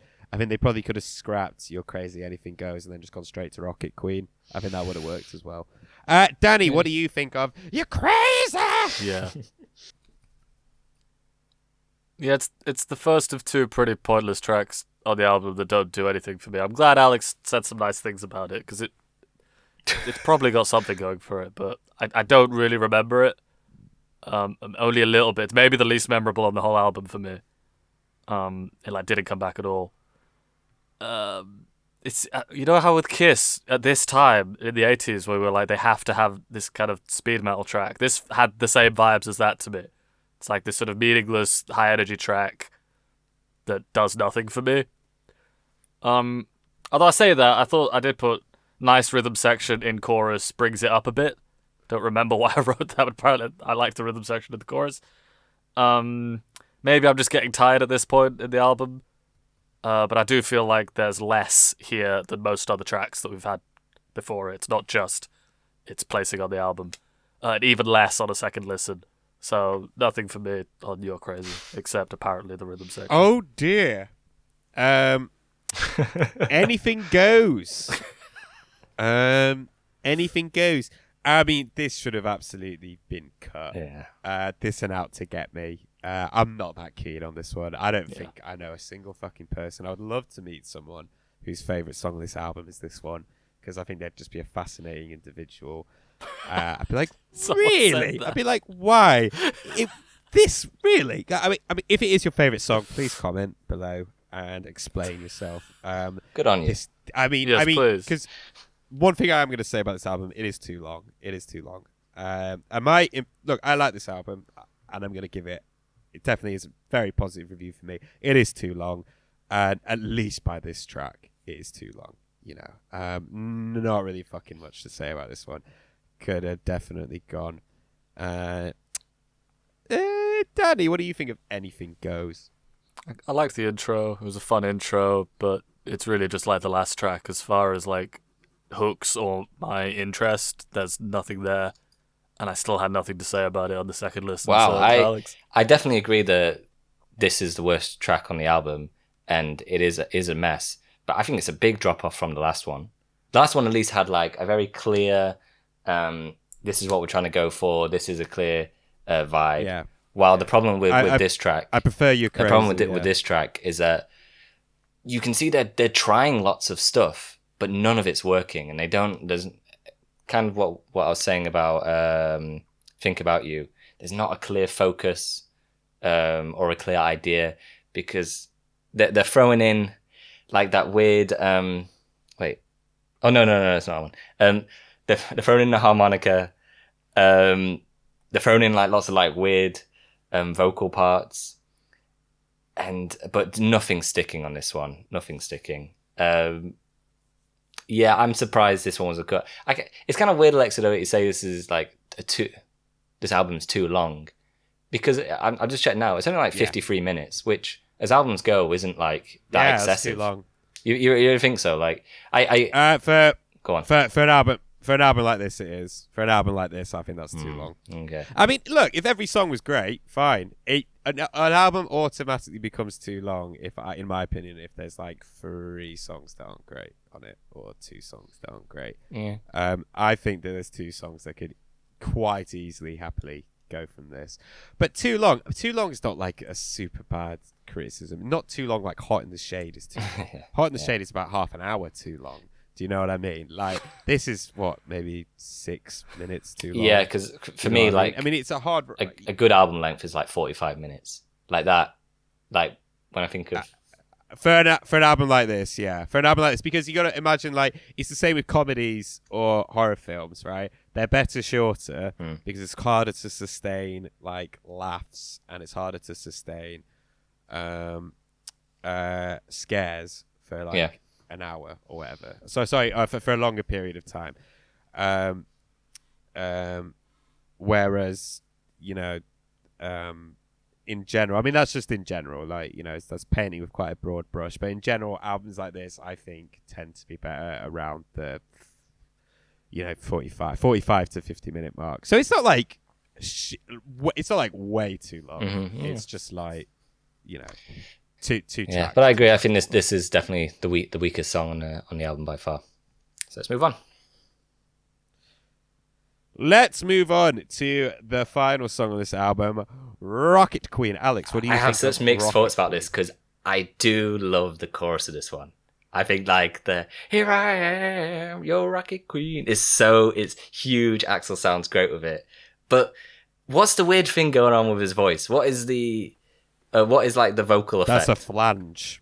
That's a flange. It's a phaser or a flange. I think it's a phaser. He really doesn't need it. It subtracts from his singing.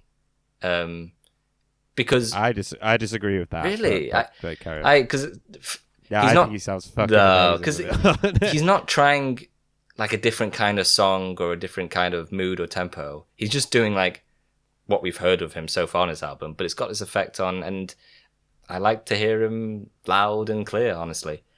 But I think his writing and like his singing is really, really awesome here, really fun. It's great. I didn't like the period of history where they were like, oh, let's just throw in sex noises in songs. It's never cool. It's always an annoying listen. That's not me being prudish. It's just like, just get it over with sort of thing. I'm interested to hear what you guys think about which part of the song you prefer. Do you prefer the first half or the second half? Because I think I'm much more into the the second half switch up.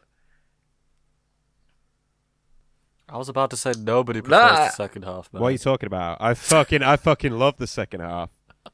I fucking love it. The second half's fucking amazing. Are you joking? You prefer it? You prefer No, I was actually going to disagree. You I was prefer going it? to disagree with both of you. I think I like them both equally. I think it stays a good. I love it. All right. Well, the three of us disagree. The ending is fucking amazing. The ending's fucking. I prefer the sort of melodic shift of the second half. I don't think the first half was that bad, but I'm the switch up. It's such a nice send off for the album, personally. But I didn't write that much else about it. So, Danny, tell me why I'm wrong. Okay, here's why you're wrong. So, well, first of all, the first thing I wrote was I'm looking forward to what someone has to say about this song. And he's going to go last. We've already heard a little bit, because I know that he fucking bummed up this song, and it's very fun to hear him talk about it. Especially when he's had a few. But, this is such a final album track, and the opening is so hype for me, I think. And even after that, when like the very Guns N' Roses-y type riff comes in, it's better than most of the ones on the album. It's such a badass fucking chorus. It is such a good chorus. Again, the three of us are disagreeing. I'm sort of indifferent to the effect on his voice. I mean, why not? Yeah, why not? The rhythm section is so good throughout this track. This is a crafted song, and it's put together really well. It's massive, and it fits their brand perfectly. At first, because I completely forgot about the second half. And at first I was like, oh, this bit, yeah, this is well executed, I suppose. And it is. It's sort of alright, but I think by the end, like the very ending, is so silly and so self-important. Oh, dude, just you wait. I really don't like I'm talking about the all I've ever wanted was for you to know that I care. That does not do it for me. Disagree, man. At all. I think it's a shame that the album ends on that note. One of the best. I think that's one of the best. It's a shame, bits. man. Well, I put in my note I mixed about the whole final section. It's in like the second half. I think it works going from the song into that. But I really don't like the conclusion. Again, self-important and just... That's how I feel about that. You have Axl Rose, who's like one of the biggest like singers, like personalities on the stage, and you're just being like, can you just like tone it down a bit, man? Can you just like not make it, just like chill a bit? No, you want us to go big and be ridiculous. If you could, that would be great. Yeah, I wanted. Yeah, that's exactly how I'd like him. Is to be big and ridiculous. Is it my go? Can I talk about this song? No, I don't like that ending. But yeah, go ahead, Alexei. Okay. I've said everything. This is the best song by Guns N' Roses by a fucking country mile. I love everything about this song. The bass and the drums at the beginning are so fucking sick when they come in together. That groove is fucking wicked. They're just properly in the pocket. It sounds fantastic. The front man sounds absolutely wicked again. I love the flange effect or the phaser effect on his voice. I think it sounds really, really good. They're just showcasing again just what fucking amazing chemistry they have together, and as a band. And again, just another fucking awesome second half. Like the singer sounds fucking great. Him and Slash just playing off each other at the end is so fucking good. Like the call and response thing they do is really, really fucking great and really, really, really, really fucking powerful. They're both really ridiculously talented, and I think it's a fantastic way to close an album. It's powerful, and I was even getting quite emotional listening to it. Not because of the subject matter. I don't think it's super deep or anything like that. Like when Danny was saying he thought he was self-important. It's not so much that. I haven't really got... I mean, because I don't have a clue really what this song is about. As far as I can tell, it's about nothing. But it's just there's something really raw and emotive in the music, and listening to these guys just put everything that they've got into it. It just really, really gets me. I mean, sometimes it's not necessarily like what the band's saying. It's just listening to the energy and the chemistry between a group of musicians just going for it. can really stir something in me, and it doesn't necessarily need to have like an emotional subject matter. There's just something about, you know, that chemistry and that magical thing that happens that really, really, really brings something out in me. It's just fucking beautiful at the end, I think. It's an incredible song, and also it's the perfect way to close this album. You know, it's got the classic sort of like lurching, loose but chuggy sort of Guns N' Roses riff in it. It's also got some fantastic solos in it. Again, an amazing rhythm section. They all get to shine. It's so fucking good. It might be one of the best songs we've ever talked about on this podcast. Wow. This song fucking kills. And like Danny said, the chorus is ridiculous. I haven't got a fucking clue what it's about. Here I am, and you're Rocket Queen. I read what the inspiration for the song was, but I can't really attach it to the lyrics. Yeah, I mean, also sorry, I'll ask you about that in a second. Also, the sex noise is like, I mean, it's neither here nor there for me, really. I think it's sort of pointless. It could have gone, but it doesn't ruin the song. It doesn't lift the song. It's just there. But I'm just so used to it of that section being there, you know, that it doesn't really change anything. Alex, sorry, what were you saying? What's this song? What's the inspiration for this song? I'm very curious. No, I just read that, like, I read what the inspiration for the song was, but like I can't really attach it to the lyrics or what it's singing, because like Rocket Queen, apparently like there was a woman Axl was like really inspired by, like these clubs around LA, who was going to start a band called Rocket Queen, and like apparently just Axl was just infatuated with this woman and like wanted to write a song about her. Oh, like yeah, like reading the lyrics, sweet. I'm like, oh, okay, I don't quite see it, but yeah. Fucking hell. Yeah, the intro's sick as well. Just the fucking bass and the drums and the feedback and all the fucking weird sound effects and stuff. What a fucking banger. What a way to go out on. But now, let's talk about the album as a whole. I remember a while ago, I told Danny about how one of my old bandmates asked which album I preferred, the Black Album or Appetite for Destruction. And I said, Appetite, hands down, wall-to-wall bangers, wall-to-wall bangers, 9 out of 10. I still think that, by the way. I still think out of those two records, fucking Appetite has it. However, my opinion of the album has lowered since doing it this time round. From when I told Danny that. I do think it's too long. Anything Goes and Out to Get Me could have easily been cut. However, having said that, it's still a really, really good album. I still think it's a really good album. It's not flawless, as I thought, but to be fair, a lot of great albums have songs that can go. So it's true. I still think the timbre and the way the tones, and particularly where the drums sound, even for the time, is bad. However, I do agree with you guys. The mix is fantastic. It's got a really good mix, particularly when there's so many moving parts. Everything's panned really nicely. That part is really, really great, and it fits this band perfectly. And I do think, despite what I said about elements of the production I don't like, I do think the quality of the songwriting overall just completely fucking lifts it, much in the way that the song Love Gun, lifts the shitty production on that album, because it's so good. Or the song Black Diamond or 100,000 Years by Kiss, they lift those songs just by how great the songwriting is. I think that this lineup has an incredible chemistry. I think the guitar interplay is fantastic. I think the rhythm section is really fucking underrated. There's so much groove. There's so much chugging. It's fantastic.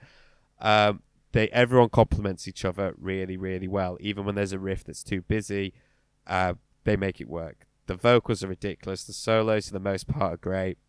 There's so much attention to details, all these little flourishes and bits and little nuances, which you can tell they put so much time and effort into it. And even though they've got all that attention to detail, it's not clinical. It doesn't lose energy. Mm-hmm. It still has that rawness that it keeps it a little bit sloppy. It's a little bit sloppy, but there's a lot of energy and it's still really tight and there's loads of details. It makes it feel like it could fall apart at any minute in a really good way. In a really, really good way. It suits this band and what this band is going for with their image and their vibe perfectly. it definitely stops it from being too calculated and clinical. And like, it's amazing that for a record that's sold as well as it doesn't sound super tight and polished, which is cool. Like, there's lots of kind of jammy moments, weird song structures. It's not necessarily what you'd expect. Also, again, this album just has so many fucking hits on it. It's amazing, and so many classic songs on it. And it's amazing that off one fucking album, a band could become essentially just legends. Yeah. Off one record, you know, and still carry on and try and make different iterations and whatever.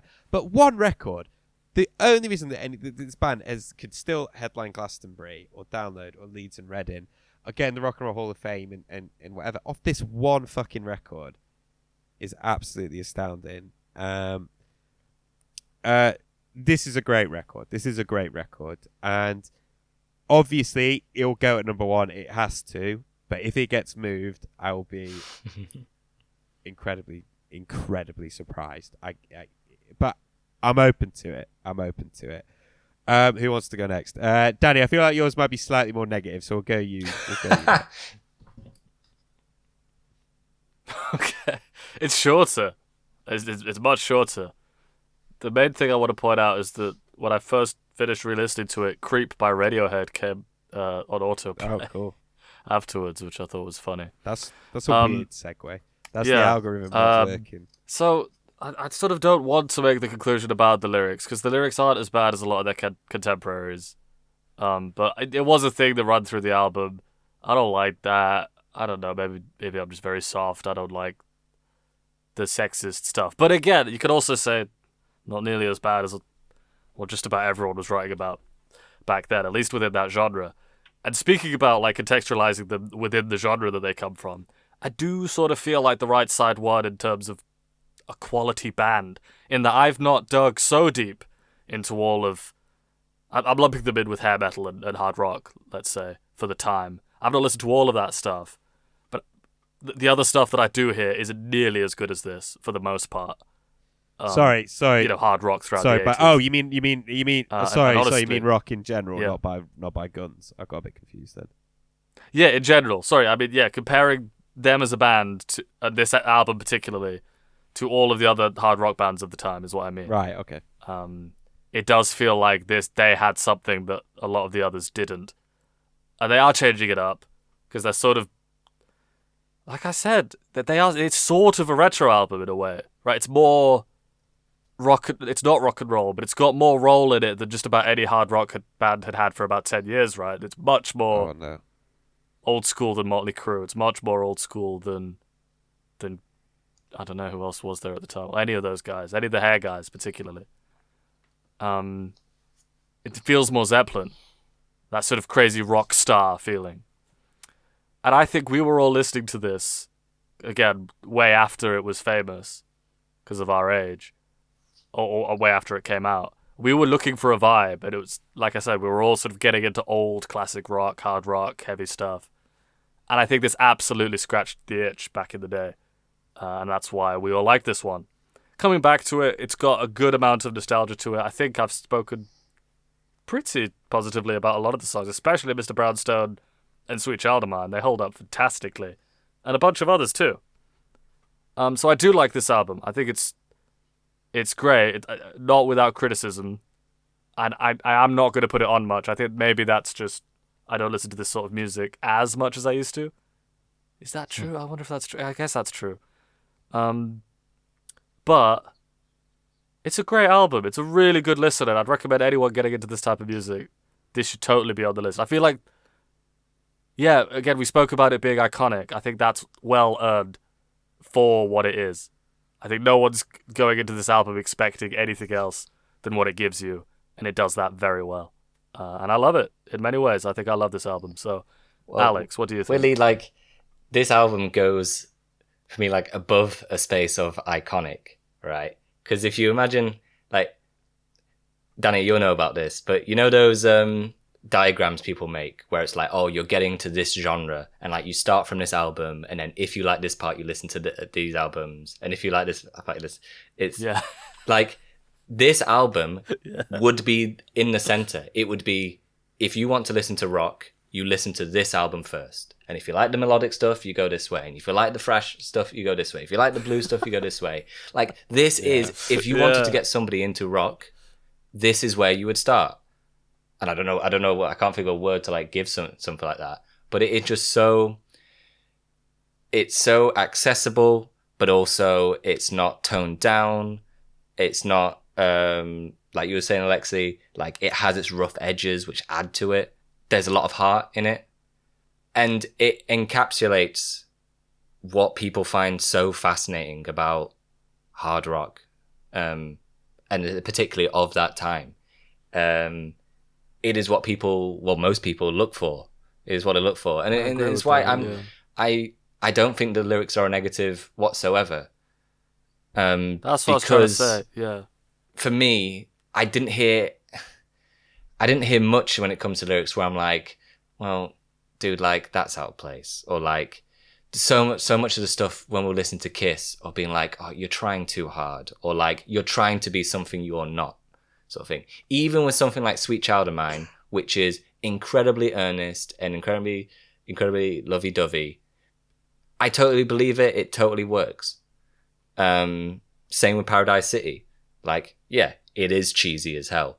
But at that time, I believe those guys kind of meant it in a way. And so for me, that's the fact that it captures that time so well. It captures the genre at that time. Well, even probably doesn't capture it. It does more. That's kind of what you guys were saying with it. So yeah, this is an amazing album that it's reached that many people. And I don't think every single track is brilliant. Like saying there's a few where I'm just like, oh yeah, it's okay. But I wouldn't put it as a negative really, because I don't think that detracts from like how special an album it is in a way. Yeah. Fantastic. Right. Awesome. That's it. We'll stick it in. It goes at number one, but you know it has to. Again, I'd be very, very, very, very, very surprised if it gets moved. But you know what? I'm open to it. Who's hoping for GNR Lies? Well, but there is something that is probably worth. This question is worth pondering. So, we were talking about how incredibly influential and game changing. Maybe not game changing, but massive this album was, right? And how big they got off the strength of this album, right? And with basically the same lineup, they would then go on to release a follow-up that no one really speaks about in anywhere near the same way as they do about this. So it might be worth pondering why that is. I'm excited to listen to it. I am very, very curious because, again, but also at the same time, when you were younger, I always thought they just had one album. I thought, oh, they've only got... They released Appetite and then that was it. And Live and Let Die. Come out with anything else. the cover of Live and Let Die. And the Live and Let Die, yeah. And the cover of Live and Let Die. I always thought that. So the question is, what would be interesting to look at is, even when we were younger, why wasn't anyone like, oh, you like Appetite, or you love Use Your Illusions. You absolutely love Use Your Illusions. But we'll find out. What should we sing? Wait. What should we sing next time, are we doing Use Your Illusion, or are we doing GNR Lies? GNR, it's an EP. GNR Lies. It's not like a full album. We can think about it. Okay. Think about it. All right. If you want to do it, yeah. Well, I think when we do Use Your Illusions anyway, we should probably do them in two separate episodes, because they're two albums and they're both double albums. Yep. They're going to be really fucking long. So we'll that's probably a good plan. What should we sing? What should we sing? What should we end on? Mr. Brownstone. Okay, yeah. That's a good idea. I think the bridge to Mr. Brownstone. You ready? Okay. I used to do a little, but the little what I'm doing to the little got wow. Little what I'm doing, a little bit, a little bit, Mr. Brownstone was for you. Leave me alone.